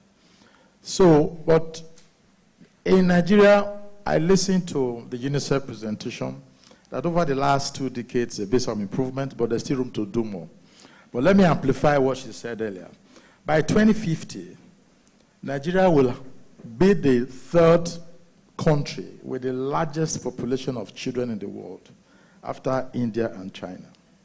And you know what that means? Today, we're over 230 million people. So the numbers keep going up. The second point I would like to make here is that the number of out-of-school children, about 20 million, if you add secondary school. But primary school alone is between 10.2 and 10.5 million. We're not talking about schools that have been closed, over 800, especially in the northern part of Nigeria, northeast and northwest. So if we are framing the discussion for children, we must look at 3 critical areas. Safe school environment is one. 2, access to health care. Talking about nutrition, talking about school feeding, scaling it up from about 9.9 million now to about 20 million. And then finally, to see that these children, they are protected. We have systems that will safeguard them. I mean, what are we talking about? Giving children a good start in life. That's what this whole program is all about. And I want to thank the partners, UNICEF, the Nigerian Guild of Editors, and DAME, the Diamond Award for Media Excellence. So the role of the media, one, to amplify the voices of children. Some states have not adopted the Child Rights Act. Some states, about 12 states. And they're all states in the north, northwest and northeastern Nigeria. I don't know why. That is a law that is supposed to protect and safeguard our children. So that is very important. And finally, I would like to say that in solving the problem, because it's one thing to identify the problem, it's another thing to solve the problems. The federal government has a role to play, the state governments, of course the media. Our president just said it's going to, for as long as it remains a government, that we'll use our platform, and I think the guilds, through the president, to encourage all our members to use the different platforms to promote the rights of Nigerian children. I will use our platform, we will tell their stories. Look at the young man who came here just now. It showed the talents that we have in Nigeria. And I think we should put our hands together for Nigerian children one more time. These are children that can become president of this country tomorrow. These are children that can become pilots or astronauts. And if we don't take care of them today, we compromise their future. And they could become a burden tomorrow. Do you know today some of these children are recruited into armed gangs? God forbid bad thing. That is not our wish for Nigerian children. So just to say that in closing my contribution now, that the media must critically interrogate policies of government. The problem has never been policies, not only with this conversation. It's usually implementation. We have great policies, great laws, but the political will is always missing. Implementation is always a big problem. But for organizations like UNICEF that collaborate with government, maybe we'll not be where we are today. And there are so many other organizations too that are also working so hard, like Rotary International, to do things to improve the lives of people, especially children, mothers and children. I will stop there for now, and I want to thank you for listening. Thank you. Thank you so much, sir. Another very sad statistic, my question goes to Mrs. Ijeoma Popular, and another very sad statistic is, out of every 5 children, 2 get married before the age of 18. How can editors ensure that we shine enough light on these issues so much that it begins to spark accountability? No, Mrs. Ijeoma Popular. Thank you very much. I must say that I am happy and really proud to be part of this conversation. As a journalist and then editor, I can say that I have seen much in this direction. What I want to say with regard to that is that we journalists have been doing it, trying to beam searchlights here and there, trying to hold the government, try to hold even partners, try to hold the society itself accountable for things like that. But we should do more. But there is one area I think we should beam searchlight deeper. We should dig deeper. It's about parenting. It's about parenting. It's not every problem that government will solve. Government doesn't hand over an underage for marriage. It doesn't. Parents should intentionally guide their children on the path of a greater future. Yeah, the society is challenging. We spend much time running around looking for money. We have pressures from our careers. We have pressures from other family issues, but we seem to neglect the most important thing. It's about deliberately guiding these children.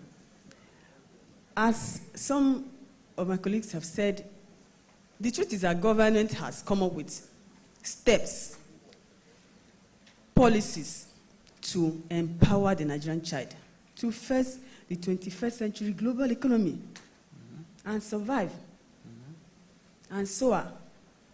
But these things, there are perspectives to them. You need intentional parenting. You need character molding to even let the child access these facilities, access these programs, and thrive with them. Parents seem to have given their jobs to teachers, even to the government. When you are talking of empowering the Nigerian child, there is a place of government, good governance, there is a place of good parenting, there's a place of nurturing, there's a place of teaching. Teachers have their own. Maybe that will be for another day. But parents haven't done much to guide the child of today. We need to go back to cultural learning. There are so many things missing that make our children, even in the midst of all this, in the midst of a number of supports, they're not being what we want them to be. Not all. a number of them are actually thriving, but the majority, poor parenting, poor guidance, have thrown a number of them into vices, and we end up blaming government. Do we really care about the number of children, underage children in gambling? It is still because of poor parenting. A number of children, or have you not heard about child courtism? Is it government that would come to guide the child? Yeah, government has a role to play, I agree. But parents, journalists should beam searchlights on the failures of parents and successes of some of them too. We must create time to monitor them. Do you know what underage do in the dead of the night with their phones? We rush to blame the other side. I'm not holding forth for government at all because it has its own issues. But let's start with good parenting. Do you know how many of our underage are robbing themselves in immorality? The consequences are damning. So my contribution to that is, let's go back to parenting. Why government puts policies, legislation in place? Journalists should monitor enforcement and progress, but journalists should also expose the failures of parents. It's a parent that gives an underage to marriage. It's a parent, in most cases, that also marries an underage. Yes. So, while we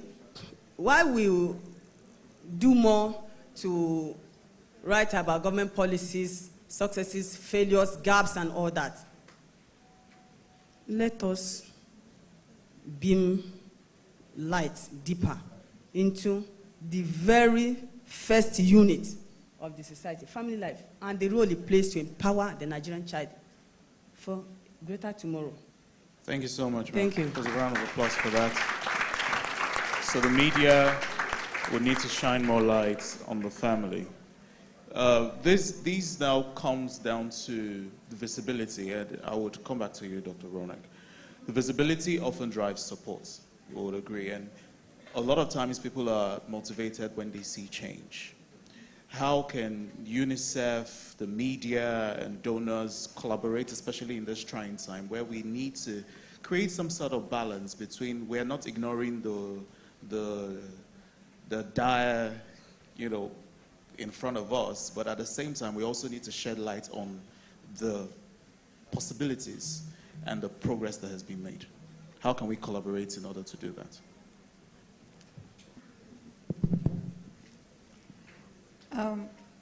I think you have touched the crux of the issue here. It's not one stakeholder's responsibility, but it's a joint responsibility. You mentioned donors, you mentioned UNICEF, and also media as well. I think we need to look at how we can create an environment so that we can have an all-society approach, so that it cannot be just, the responsibility of one specific group of people. And for that, I think, the proverb that, it takes a village to raise a child. And we need to go back to those kind of, environment, that kind of situation. And so therefore, I think we need to also bring in more positive stories as well. How many of us have seen a breaking news in media that, on a very positive news? How do we see the breaking news? The war has broken there. There was some abduction of children. There was, all the negative news. So how we also change our mindset of bringing positive information to all of us, to the society as well. So let's start with that. Like, the positive stories also have values as well. Now, I would like to also talk about, you mentioned the stories. Because sometimes also media, UNICEF, partners, we quote only dry figures, like this percentage, that proportion, this proportion. But we need to look at the human being, the human faces as well. I was going through this report. It has a story about Zara, about her, how she experienced child marriage, but then how she overcame that situation. It has a story about Blessings Joseph, who actually has brought very positive, transformative changes in climate changes as well. So we really need to go down to two things: bring the positive attitude amongst us, rather than only focusing. Yes, we need to know the information. I agree. We are not denying anything. But then if we only focus on only the negative information, that will also block us at certain point. We need to find solution jointly, collaboratively, with everybody around us. And then also we need to find faces behind the numbers. Sometimes we are so lost in numbers that we forget that we are talking about human being, about a child. And that child, yes, is suffering, but also that child has dream. The child has aspiration. The child itself can make decision to bring changes in her own life as well as in the communities as well. So I think, let's be positive, let's be optimistic, let's work together. Thank you. Let's be positive. And just to quickly add on to what you've mentioned, we also need to humanize the data. And that's because the large proportion of the public cannot really put a concept behind numbers. And so when you say this amount of children are out of school, it's really difficult for the person who is on the end of that screen to really put a concept to that number. So it's time we go back to telling actual stories of people. This way, one of the things that stories have been able to do is the stories have been able to excite emotion. And when stories excite emotions, it's easier for people to make action.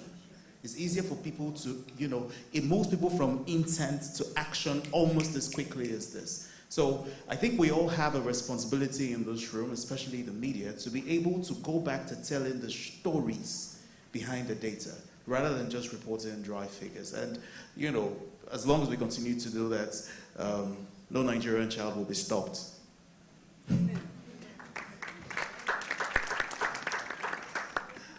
I also noticed that you raised your hand earlier, Mrs. Miriam Fitsuma, and you wanted to say something.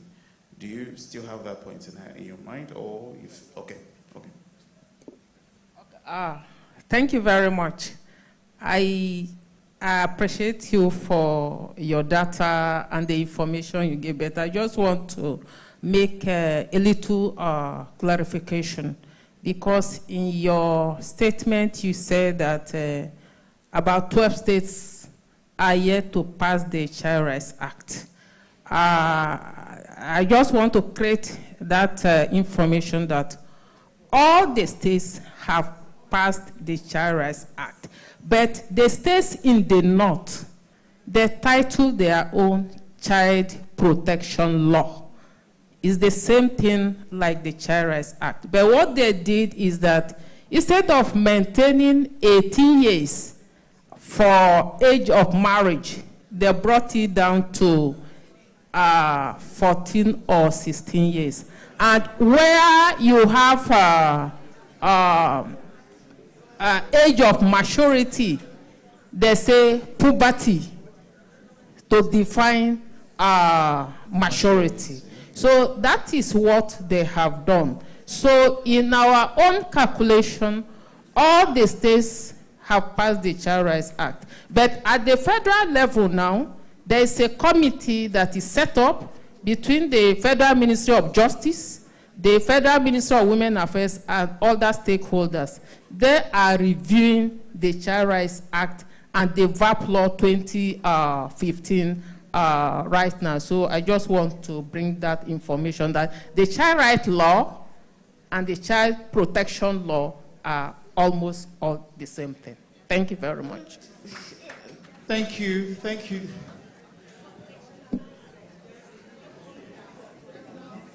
I do believe that one of the reasons we're all gathered here is to ensure that every Nigerian child has at least equal footing, equal stance. And you would agree with me that the distance between 14 years and 18 years is a mile. Like, there are miles in between that. So I think this is where the media also, comes in, because he has mentioned that at least 12 states, and Mr. Ibrahim, I would also like you to put, because at least 12 states have not passed that law. Do you think he is wrong in that assertion? Because if you say the law has been passed, but some numbers have been changed, is it that some numbers, those numbers are seen as malleable, or no? There is still that distance. The law in some states have been edited.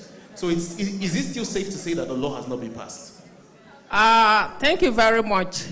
When the law is passed at the federal, the states were expected to domesticate that law in line with their own peculiarities. That is what is stated. So if you keep the copy of the child protection law that is passed in Maiduguri, that is passed in Kano, and you pass the child rights law, and you keep the child rights law that is passed in Lagos and passed in Osun State, the only way you can see the discrepancy is that puberty and age. So, and what the Federal Ministry of Women Affairs, in collaboration with Ministry of Education, they are trying to do is to promote girl child education, enrollment, retention, because we believe that if you allow a child to do primary school, to do junior secondary school, and to do senior secondary school before that child gets married, that child will have been able to escape being married as before 18. Let me give you a little example. There was a time we went to Zamfara State to carry out, we were trying to create an awareness creation on the national strategy on ending child marriage. And the national strategy on ending child marriage has already been reviewed. We are waiting for dissemination. The UNICEF supported us. And we did a banner. We brought a banner from Abuja to hang dissemination on the national. And over the night, our banner was changed to a promotion of girl child marriage. So it's like you are trying to promote education of the girl child. And when you are able to do that, you must have solved the problem of girl child marriage. Like, for example, in the North, you will not be able to come and say you are creating awareness on child spacing. Family planning. When you want to talk to women, to talk to husbands, to talk to women of reproductive age, you bring the message of child spacing. You forget about family planning, and you're able to go. So the situation you find yourself determine the message you carry across to these people. So as far as the Federal Ministry of Women Affairs is concerned, all the states and FCT, they have passed the child rights law. Thank you very much. Okay, I don't know if I have the floor. I will make it very brief. The question will be, why do we have two laws? That will be the question. Are we not one country? Well, the focus here is protection, safeguard the rights of every Nigerian child. It doesn't matter whether you are from the north. Can we have one house? It doesn't matter whether you are from the south. And I think the focus should be the law for the Nigerian child. You see, if we were to do a survey right now, favorability rating for early child marriage below 18 will be very, very low. Let me just tell you that. Many people here will not support it, or outside of this room. When we were implementing 6344, And I think that's what we still have now. A child should go through school, primary school, junior secondary school, senior secondary school. That would be 12 years, right? Yeah. By the time you add the university, now we're even saying, there was a debate recently whether students should get into the university until they're what? 18 years. So why do you marry off a young girl at the age of 12? Some even marry at 12. I think that's an abuse and it should be stopped. It doesn't matter whether we are talking about cultural nuances. The future of that child is compromised. Who is the United Nations Deputy Secretary General today? Dr. Amina Mohammed. She went to school. She wasn't married off at an early age. Those are the kind of opportunities we are talking about for every Nigerian child, whether male or female. And I think that should be supported. That should be the position of the law to prevent children from abuse and exploitation. And that law should cover every Nigerian child, regardless of where you come from. That is my position. Not to say one is child protection law, the other one is child rights law. The law of 2003, that act is to protect and safeguard Nigerian children. But those 12 states, I don't want to read them out. They're in the Northwest and Northeast.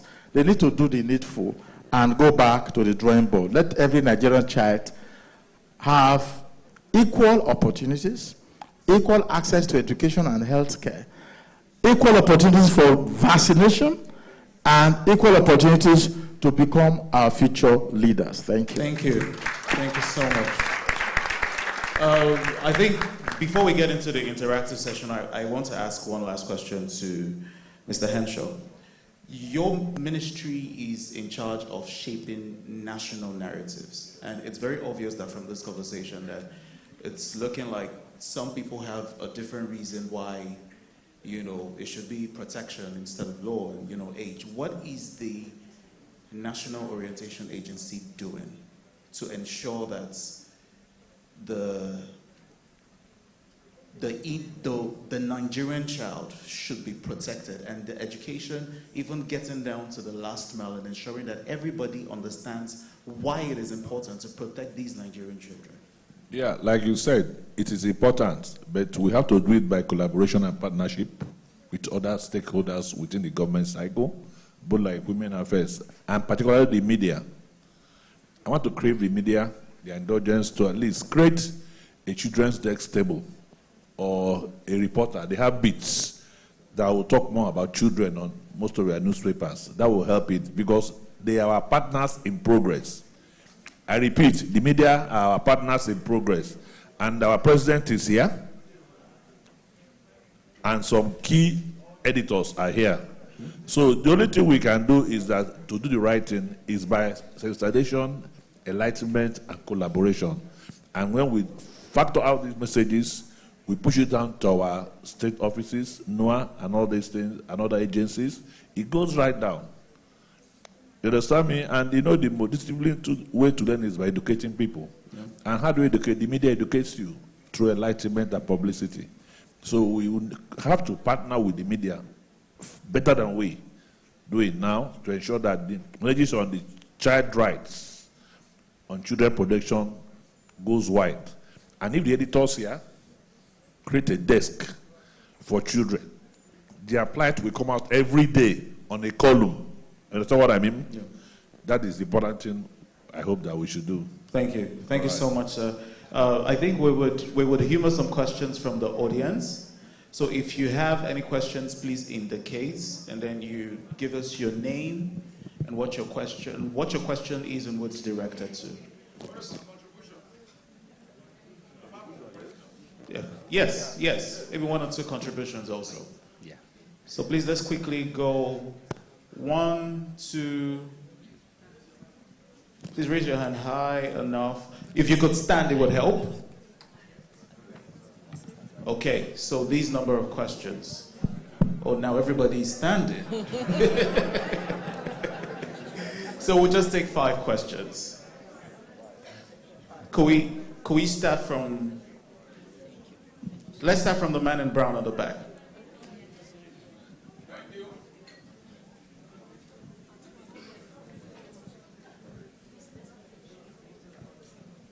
Thank you very much. Well, standing on the existing protocols, I'm Associate Professor Ibitayo Popola a former editor, and acting head of Department of Mass Communication, University of Lagos. I'm happy to be here, and I'm happy that my colleagues from my constituency, the media, they are here. I'm taking off from the last point by the last speaker that suggested the need to have a children's desk. I've been advocating that all the media houses in Nigeria should have a desk on reporting population issues. The issues of children we've been talking about here has been clearly articulated in the National Population Policy. And since the policy was enunciated for us to have a prosperous family, a prosperous nation, our colleagues in the media, they have not been supportive. The policy advocated the need to have a small family of 6, the father, the mother, and 4 children. We'll go and Google it. We have a former president of this nation having over 21 children. We have a vice president in this nation having 28 to 30 children. And again, a lawmaker went to the National Assembly, introducing himself as the most powerful person with 4 wives and 28 children and still counting. Sir, listen to me. An American political communication scholar, S.P. Huntington, said, and I quote, having carried out a study in Africa, in Asia, and Latin America, he arrived at a conclusion that the most distinctive characteristic of government of these countries is the fact that they are governments that do not govern. Why do we have a policy that we cannot implement? Why do we have a policy that the media cannot domesticate? I want to beg my colleagues in this room. Remember, Augustus Caesar said something. He said, I met Rome a city of mud, but I left it a city of marble. We are here today. Whatever we want of Nigeria is in our hands. Let's have a reporting population, issues desk, promoting the issues of the children in order for a better Nigeria. God bless all of us. Thank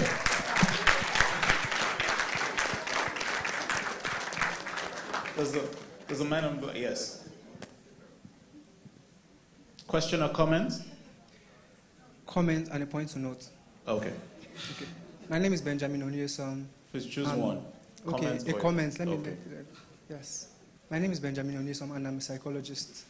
And I feel that in terms of celebrating the World Children's Day, and in consideration of what is going on in the country at the moment, it's very important to note that not just the children abducted or the children who are facing lots of insecurities are the victims of this exposure.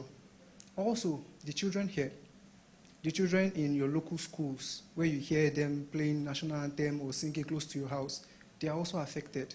And this is this is a vicarious trauma that they are now exposed to. So I think it is important to note that as we are providing solutions and deliberating upon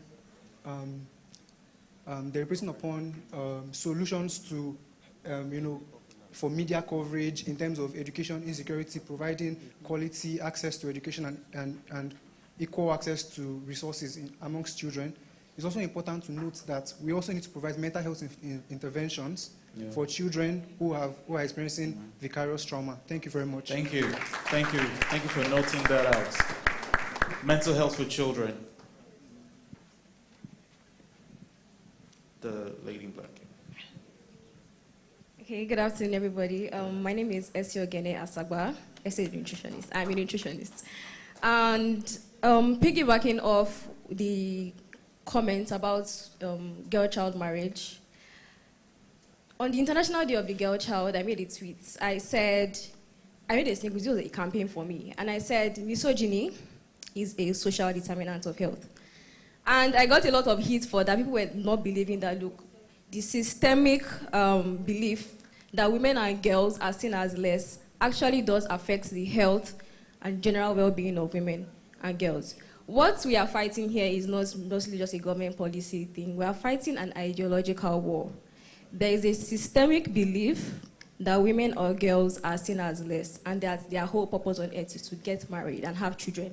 So if you are going to communities like this and coming up with laws, policies, and all of that, it's not going to work. You are fighting an ideological thing. These people deeply believe that girls are just meant to get married and give birth, and it's affecting us in so many different ways. I made like 4 or 5 videos, because I make social media videos, about how misogyny also presents in nutrition and in the household. And I talked about how even in households, both in high class and low class households, girls are at a disadvantage. They get less food, even though they need more nutrients for their growth and development. There's this belief that the men come first. If you think about this in your houses, in your houses, they serve the men first, they tell them the best portions, and then when it comes to the girls, you get the leftovers, because there's this belief that women are less and all. So what we are fighting here is an ideological war, and that is what needs to be addressed. Thank you so much for noting that. Yes, one.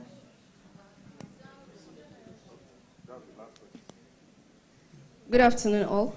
Good afternoon. My name is Elizabeth Akau. I'm a parent.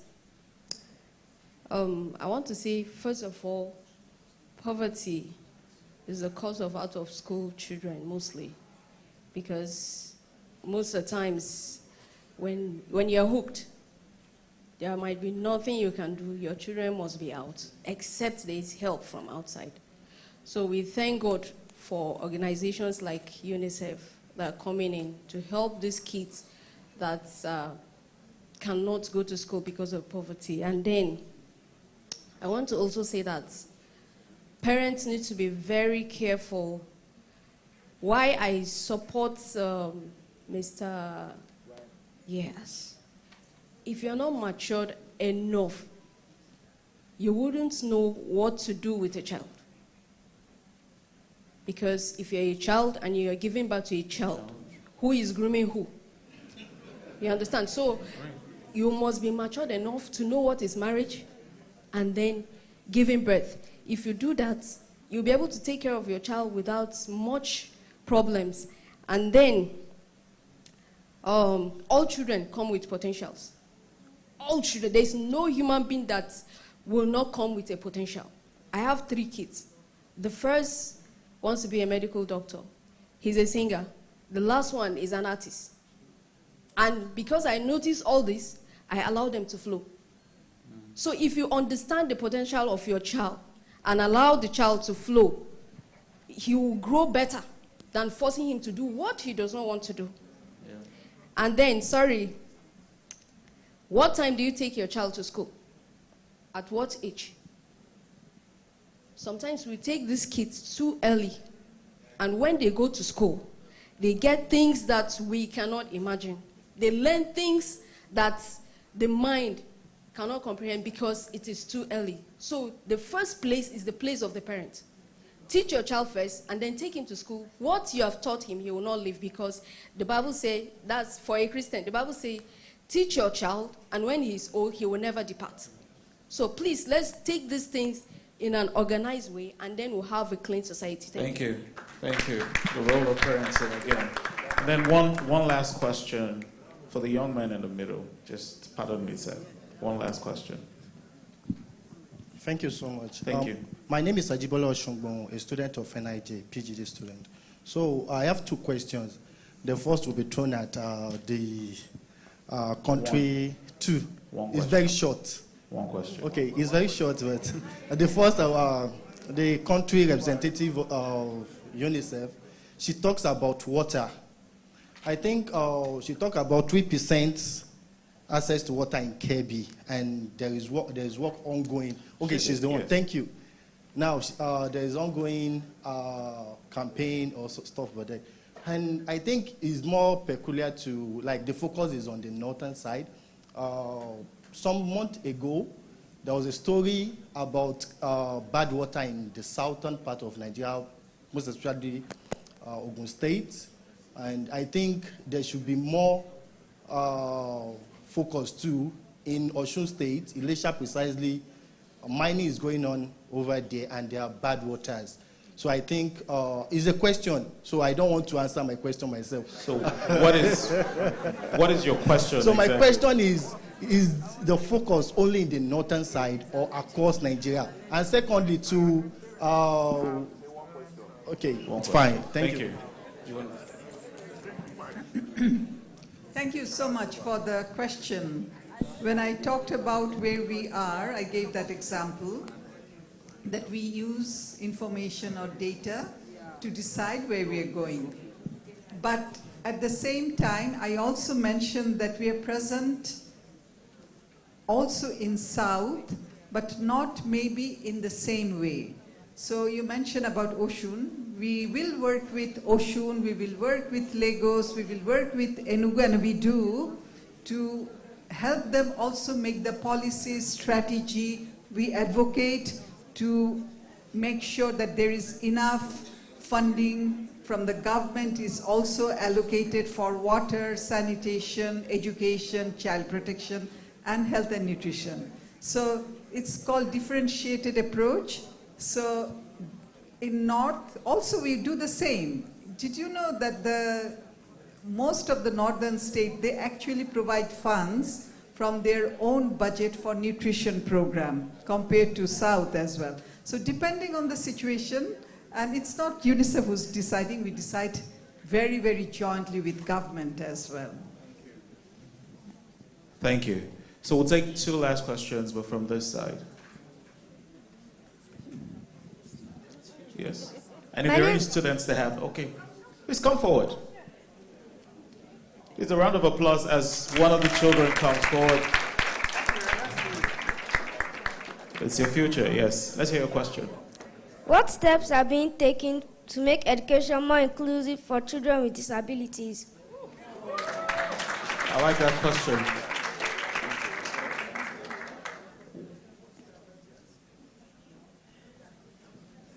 So tell me your name first. My name is Oluwafemi Sulaimon. I'm 11 years old. All right, okay. Thank you very much for the question. This is something that actually touches everybody's heart.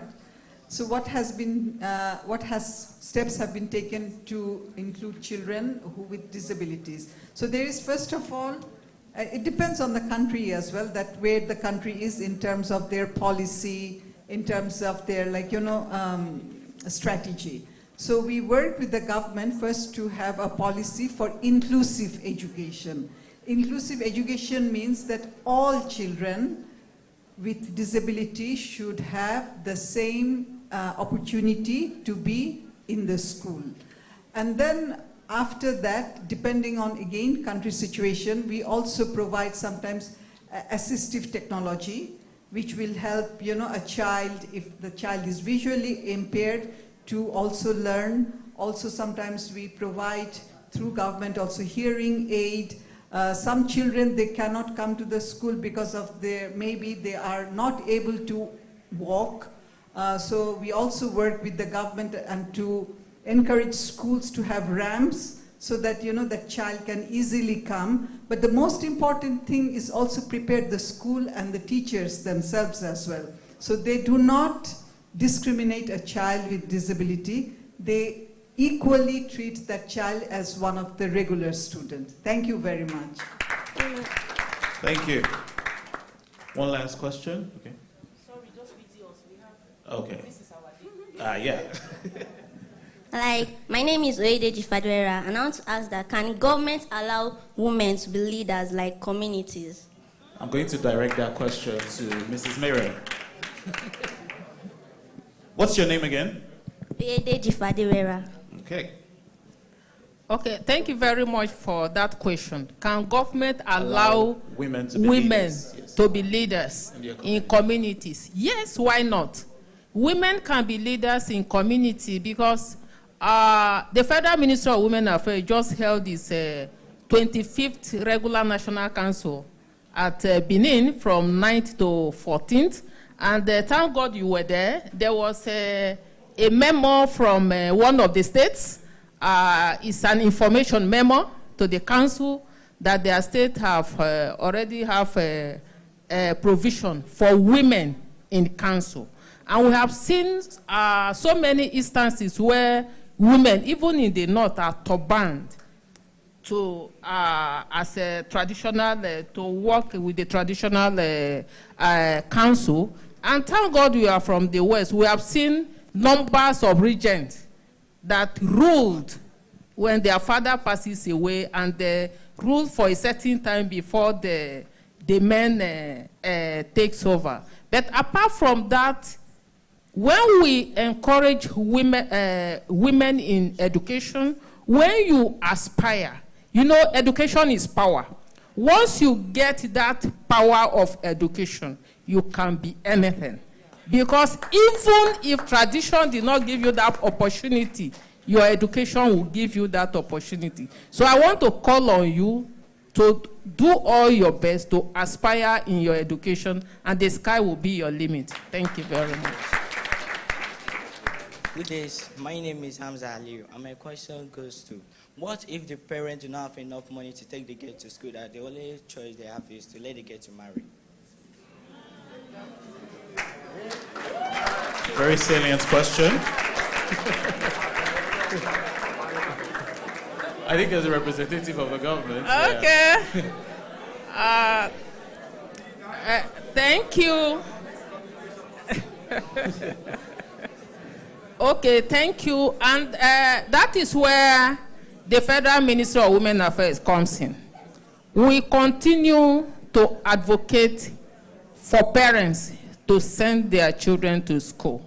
Because if you say you are poor and you did not send your children to school, you perpetuate the cycle. It will remain.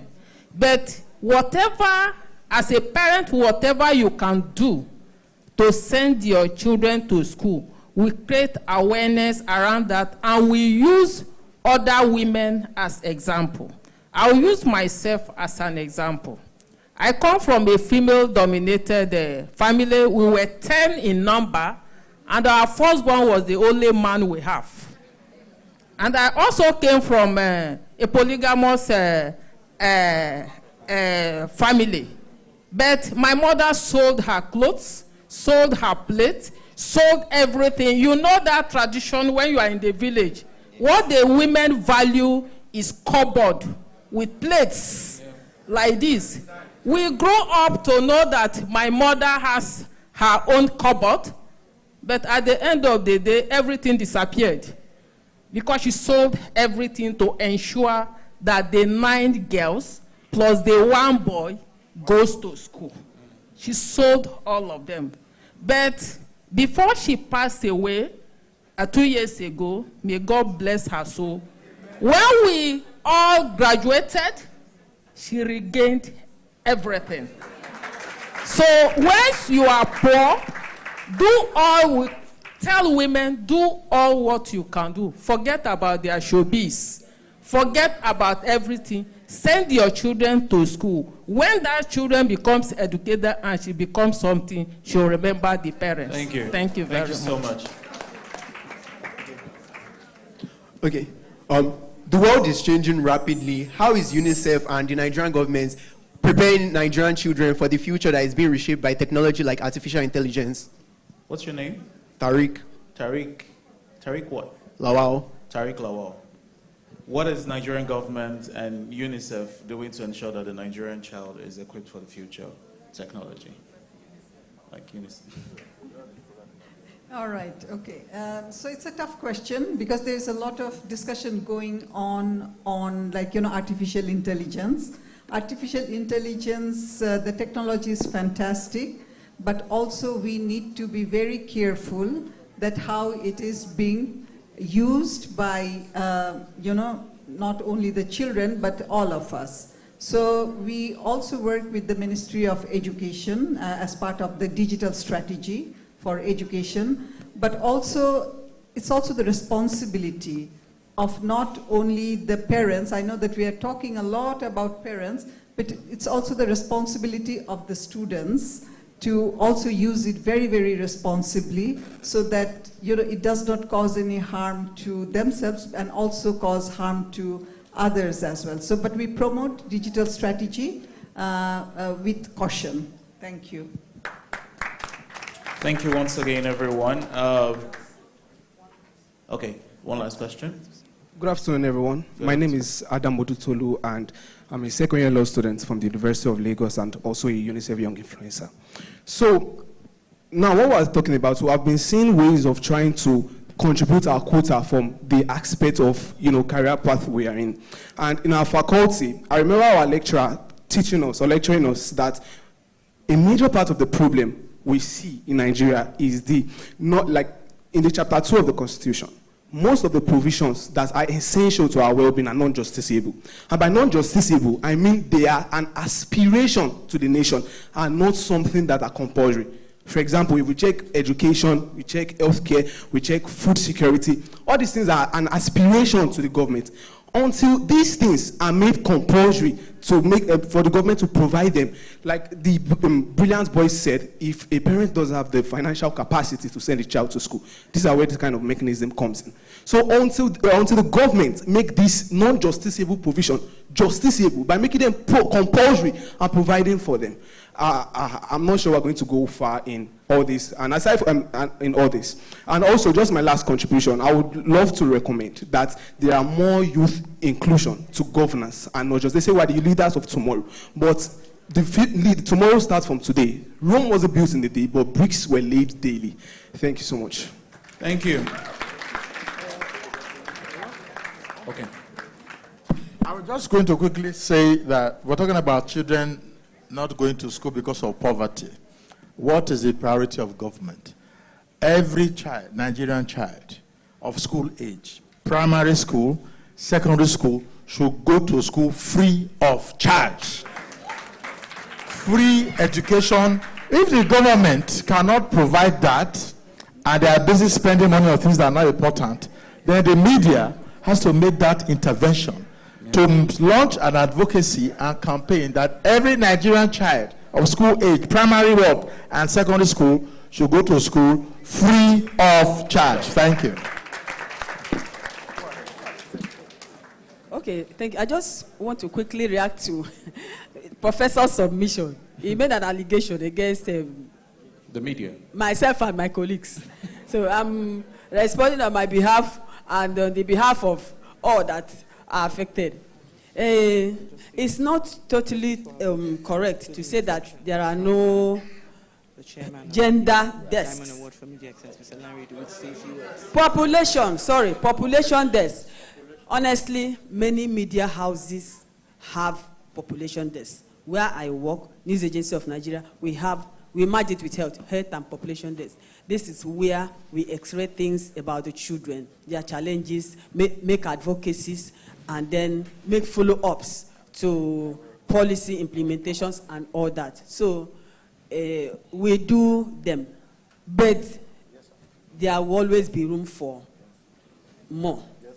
I believe that Prof is now telling us to go beyond the usual and go deeper, do investigative reports. Let's not depend on long speeches and statements. Go to the scene. I'm talking to my colleagues now. It is high time we sponsored our reporters to the real sites.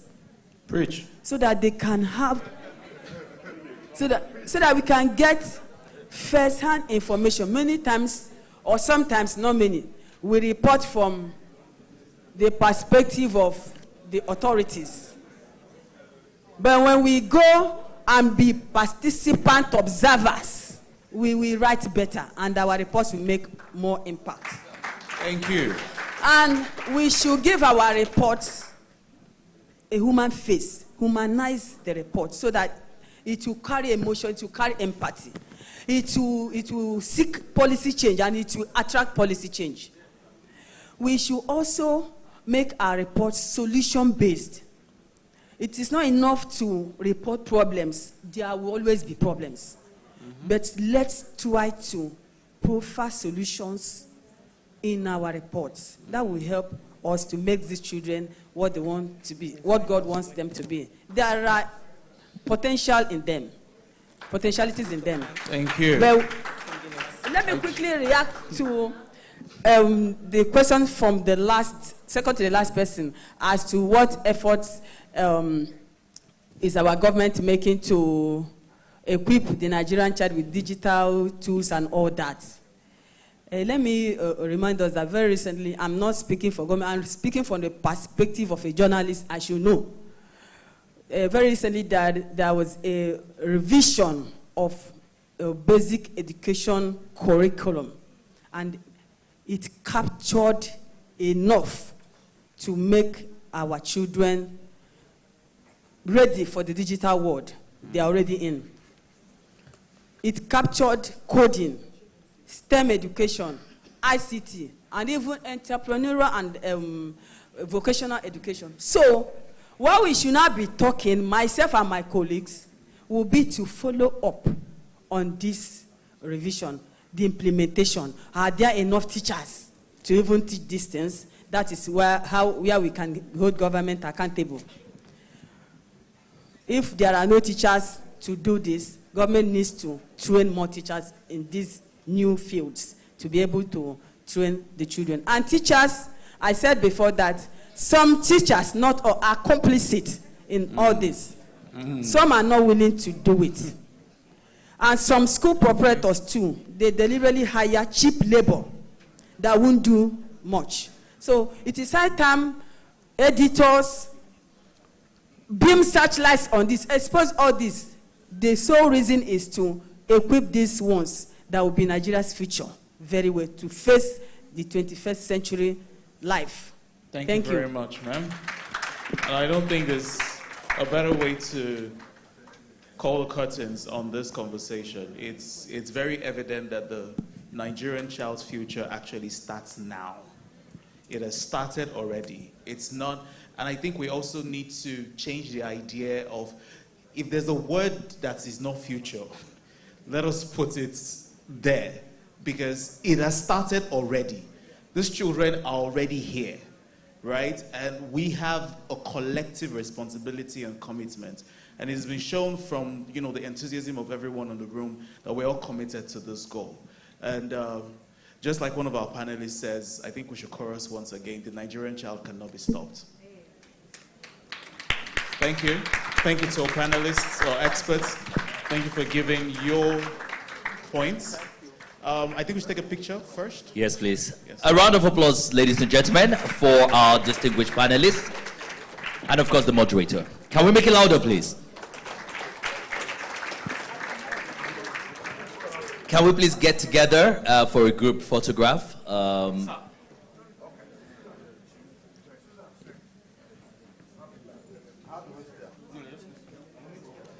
Is it now that they should have done the Yeah, I mean, well, you still have them. We can always go for more pictures later at the end of the program.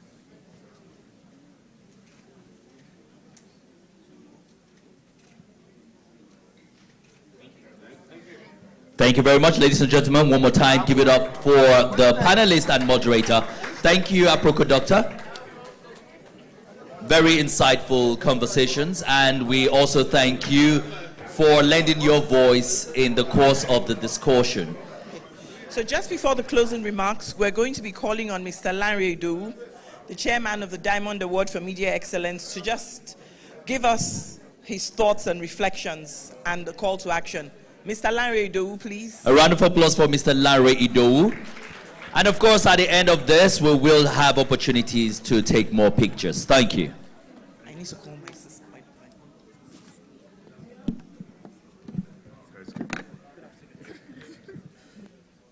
Okay. Hello. Hello. I think it is right to start on a note of appreciation to all the participants here today for what I consider to be a good outing.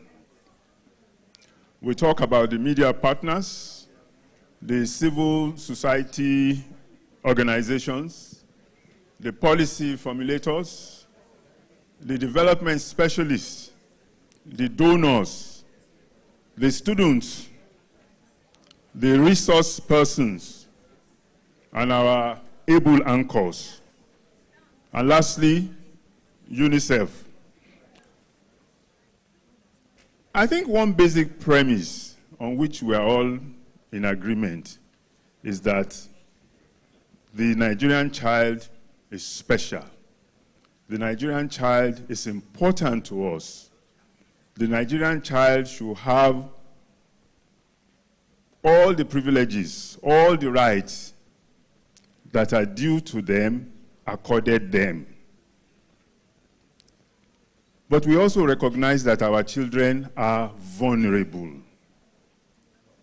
So everything noble, everything progressive, everything desirable that will promote and protect the rights of the Nigerian child for a better tomorrow should be embraced, should be promoted, and indeed celebrated. The point was made during the conversation that no child in coming to this world chose the homes they were born into. None should be made to suffer any disadvantage from the circumstances surrounding their birth. The Nigerian children have been identified as unstoppable, and we must help them to remain unstoppable. True, they are the promise of tomorrow, but before tomorrow, they must survive today. If we defend their today, their tomorrow will be better assured. A number of problems have been identified. A number of positive things have also been cited during the conversation. A lot is going on about the Girls to School program. The national policy that is being developed on menstrual health is in the works. We believe that with good governance, with better attention to the needs of the populace, a good number of these problems will be reduced, if not totally eliminated. A word for the media. I think there's agreement that the media is special. The media has a special role to play in all of this. The media can help to be change agents. The media can also be part of the problem. But I think the media that I know would rather be part of the solution. Beyond episodic coverage and signaling of headlines, I think the message is that news, the notion of news, should be nuanced as a development subject. News does not have to be negative all the time. There is more analysis needed, more documentaries required, more explanation required, more editorials should be published, more problem solving should be embraced beyond sterile denunciations. More should be done to advance the educational role of the media. More should be done to breathe life into statistics. We must humanize the statistics. We must bring them home. We must get the message. As the president of the guild said, we are in a sort of emergency. Without trying to be dramatic, we must recognize this and we must deploy all resources, intellectual, material, that we have to address these problems. The call has also been made to have dedicated desks to address issues concerning the child. I think such calls are welcome. The born-again president of the Guild of Editors, Eze Anaba, started on a very dramatic note by promising us that what he has done so far is child's play, that indeed we will see a more vibrant, not only Vanguard newspaper, which he represents, but the entire guild of editors, that they will begin to pay more attention, more quality attention to the issues of the Nigerian child. And I think, indeed, he and all the editors represented here deserve our warm applause.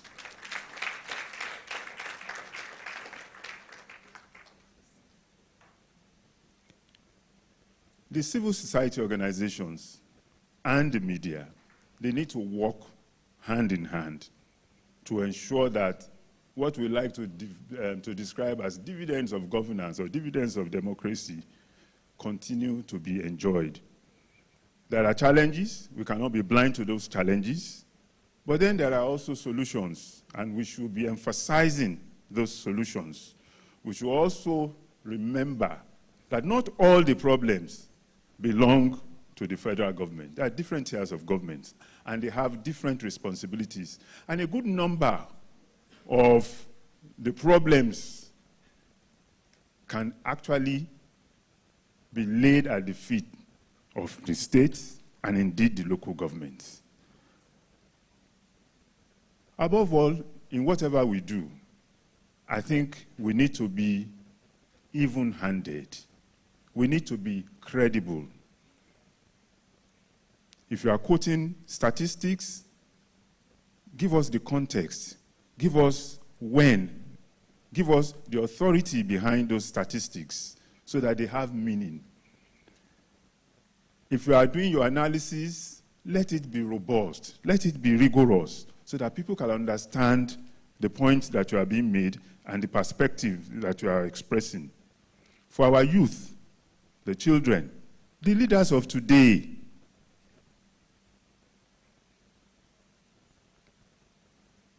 your voice is important. I think you should make sure you continue to make yourselves heard. You are very intelligent. In my earlier life, I was a school teacher. And I used to enjoy when students, challenge their teachers. And listening to you today, you've asked some very penetrating questions. You understand the subject. I hope after today you will write essays and send to UNICEF. And indeed, you can send to the president of the Guild of Editors and get published in our newspapers. I remember the first time I got an article written in the papers, it was like I went over the moon. Maybe you too, you will experience that. So, before you go, that team over there, ask for his email or phone or WhatsApp number and send him send him your impressions of this event. A word for the home. The point has been made that the children, they don't drop from the skies. They are made usually within a home setting. So the home is important. Parenting is important. The parents must do what they need to do. The children too must listen and imbibe good practices. They must be careful where they get their information from. They must be careful where they get advice from. They must also be careful the kind of media content that they consume. It's not all media content that is healthy. Lastly, let us hold on to the idea of the public interest, that it is better served when the affairs of our children are better reported, better discussed for greater public buy-in, and stronger intervention through appropriate policy formulation and implementation. We thank you all, and we hope that going forward, ahead of the celebration next year, we will see a qualitative improvement in how the issues concerning the Nigerian child are framed. Thank you. It's been a pleasure listening to you all.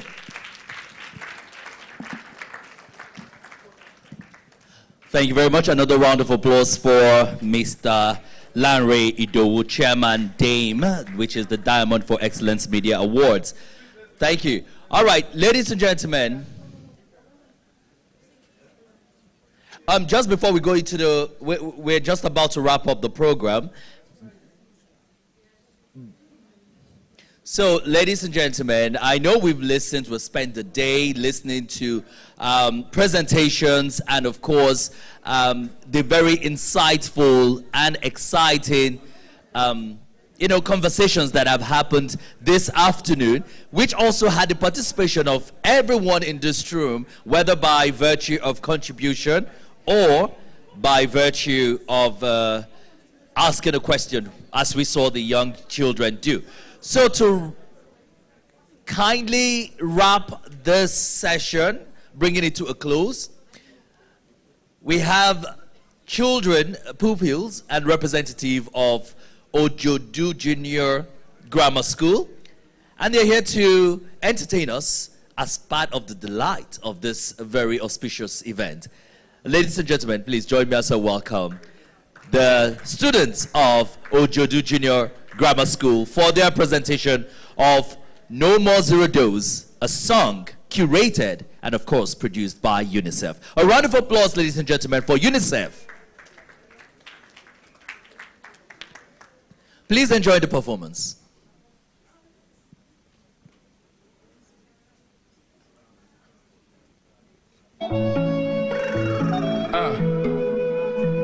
Yeah, galera do System.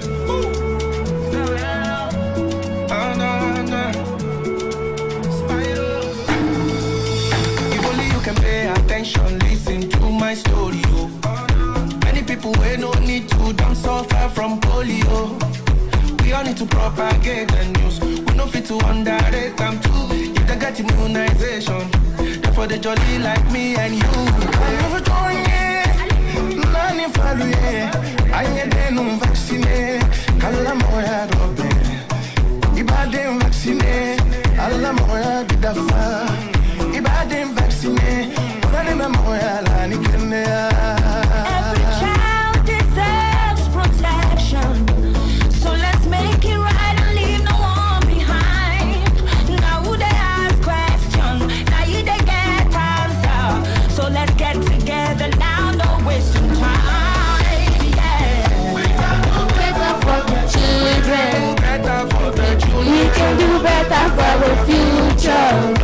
Zero dose, no more hesitation.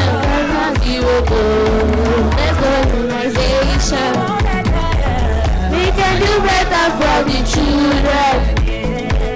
We can do better for the future. No more zero dose, no more hesitation. That's not zero dose, let's go immunization. It's for the children, give them love, give them healing. Ouvrez vos cœurs and make a decision. If love is the reason, immuniser nos petites mamans. Vaccinons nos enfants. Faut pas déconner, donnons à nos gosses le power. Everyday life deserves to find meaning. Every child we have to fight for. What's the cost for us to show love? We know better, yes, I know the right thing. All I require, I need everyone on board, so the future's bright. Protection. Let us make it right and leave no one behind. Now they ask questions, now they get answers. So let's get together, now no wasting time. We can do better for the children. We can do better for the future. No more zero dose, no more hesitation. Let's go zero dose. Let's go immunization. We can do better for the children. We can do better for the future. No more zero dose, no more hesitation. Class zero dose. Let's go immunization. A round of applause, ladies and gentlemen, for students of Ojodu Junior Grammar School. And they've got one more performance.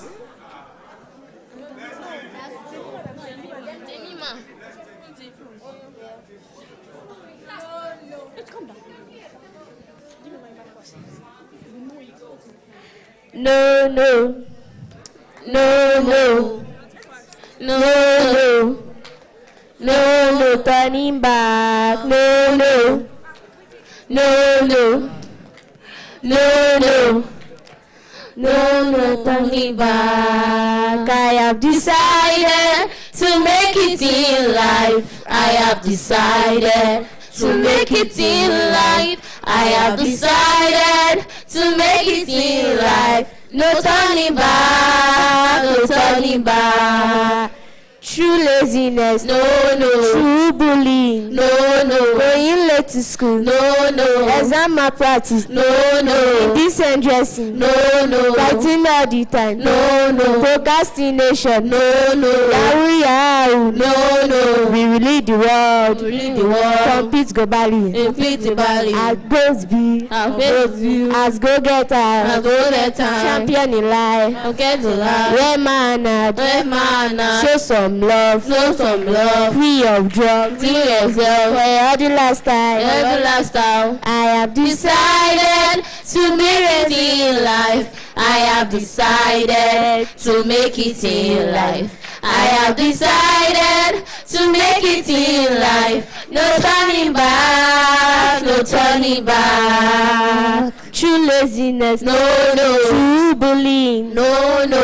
Going late to school, no, no. Exam malpractice, no, no. Indecent dressing, no, no. Fighting all the time, no, no. Procrastination, no, no. Yahoo, yahoo, no, no. Prostitution, no, no. We will lead the world, we lead the world. Compete globally, compete globally. Our goal is big, our goal is big. As go getters, as go getters. Champion in life, where man. Show some love, free of drugs.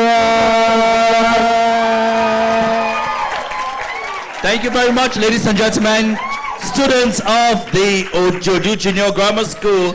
A warm round of applause for them, please. Thank you. Great. As we wrap up today's program, it's with pleasure I'd like to call on from UNICEF. Please, let's make welcome for Susan Akila to give us the vote of thanks. Thank you so much, everyone, but thank you most importantly for these children. You will make it in life. You would make it in life. From your mouth to God's ears, right? It's because you will make it in life, and UNICEF strongly believe that, and also the media. That is why you can see the hall. Everywhere is filled up because we believe in your dream. We believe in your vision to make it in life, right? Did you have a good time?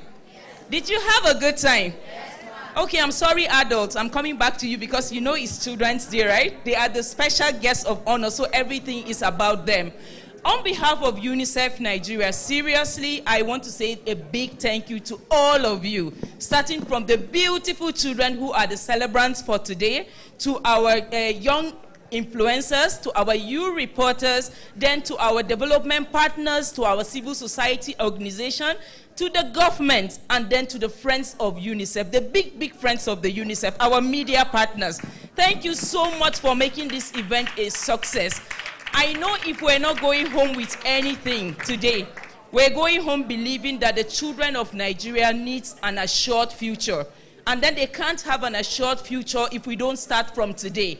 So all the conversations, all that we have said, let us go back and ensure that we put all that needs to be put in place so that the children of Nigeria would not just be good in the future, but they will enjoy their present and also have very, very good memories. Thank you so much once again for coming. As we wrap up, there's going to be a photo session outside.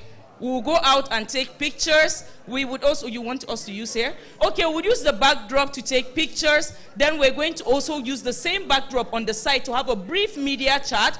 Then we will just walk out the door and just grab a pack and then go home. Once again, I expect all the adults to say Happy Children's Day 3 times to these children. 1, 2, go. Happy Children's Day. 1, Happy Children's Day. 2, Happy Children's Day. And then to the children, we're going to do hip, hip, hip 3 times, celebrating ourselves. Hip, hip, hip.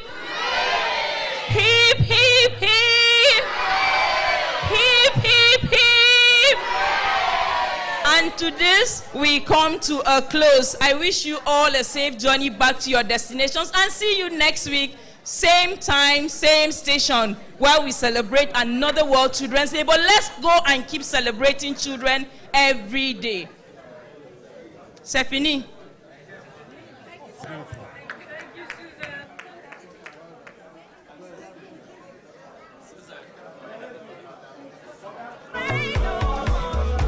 Thank you very much, ladies and gentlemen. We've come to a close for this celebration, the World Children's Day, in partnership with the Nigerian Guild of Editors and UNICEF.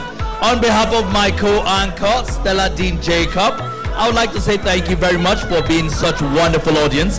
I am Henry A. Kichuku, and we hope to catch you same time next year as we celebrate the Nigerian child.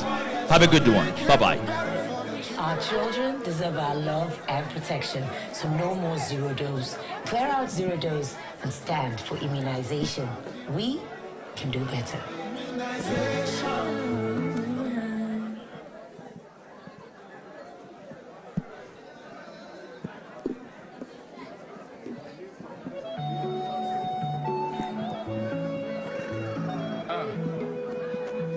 Yeah, Galley do System.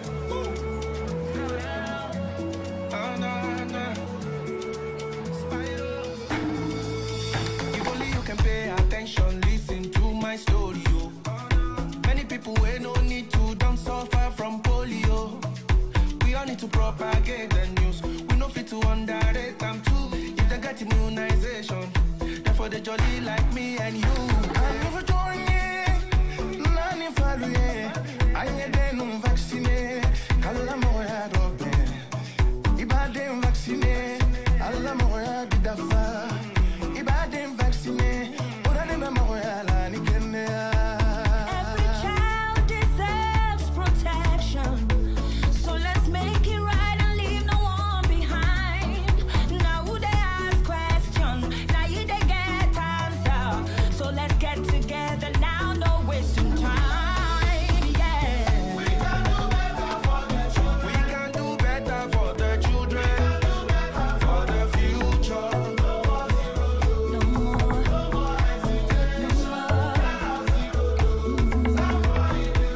Cause we want better.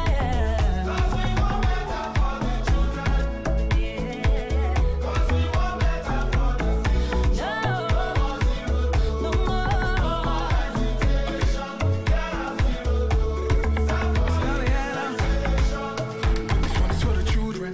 Give him love, give him healing. Ouvrez vos cœurs and make a decision. If love is the reason, immunisez nos petites mamans. Vaccinons nos enfants. Faut pas déconner, donnons à nos gosses le power. Everyday life deserves to find meaning. Every child we have to fight for. What's the cost for us to show love? We know better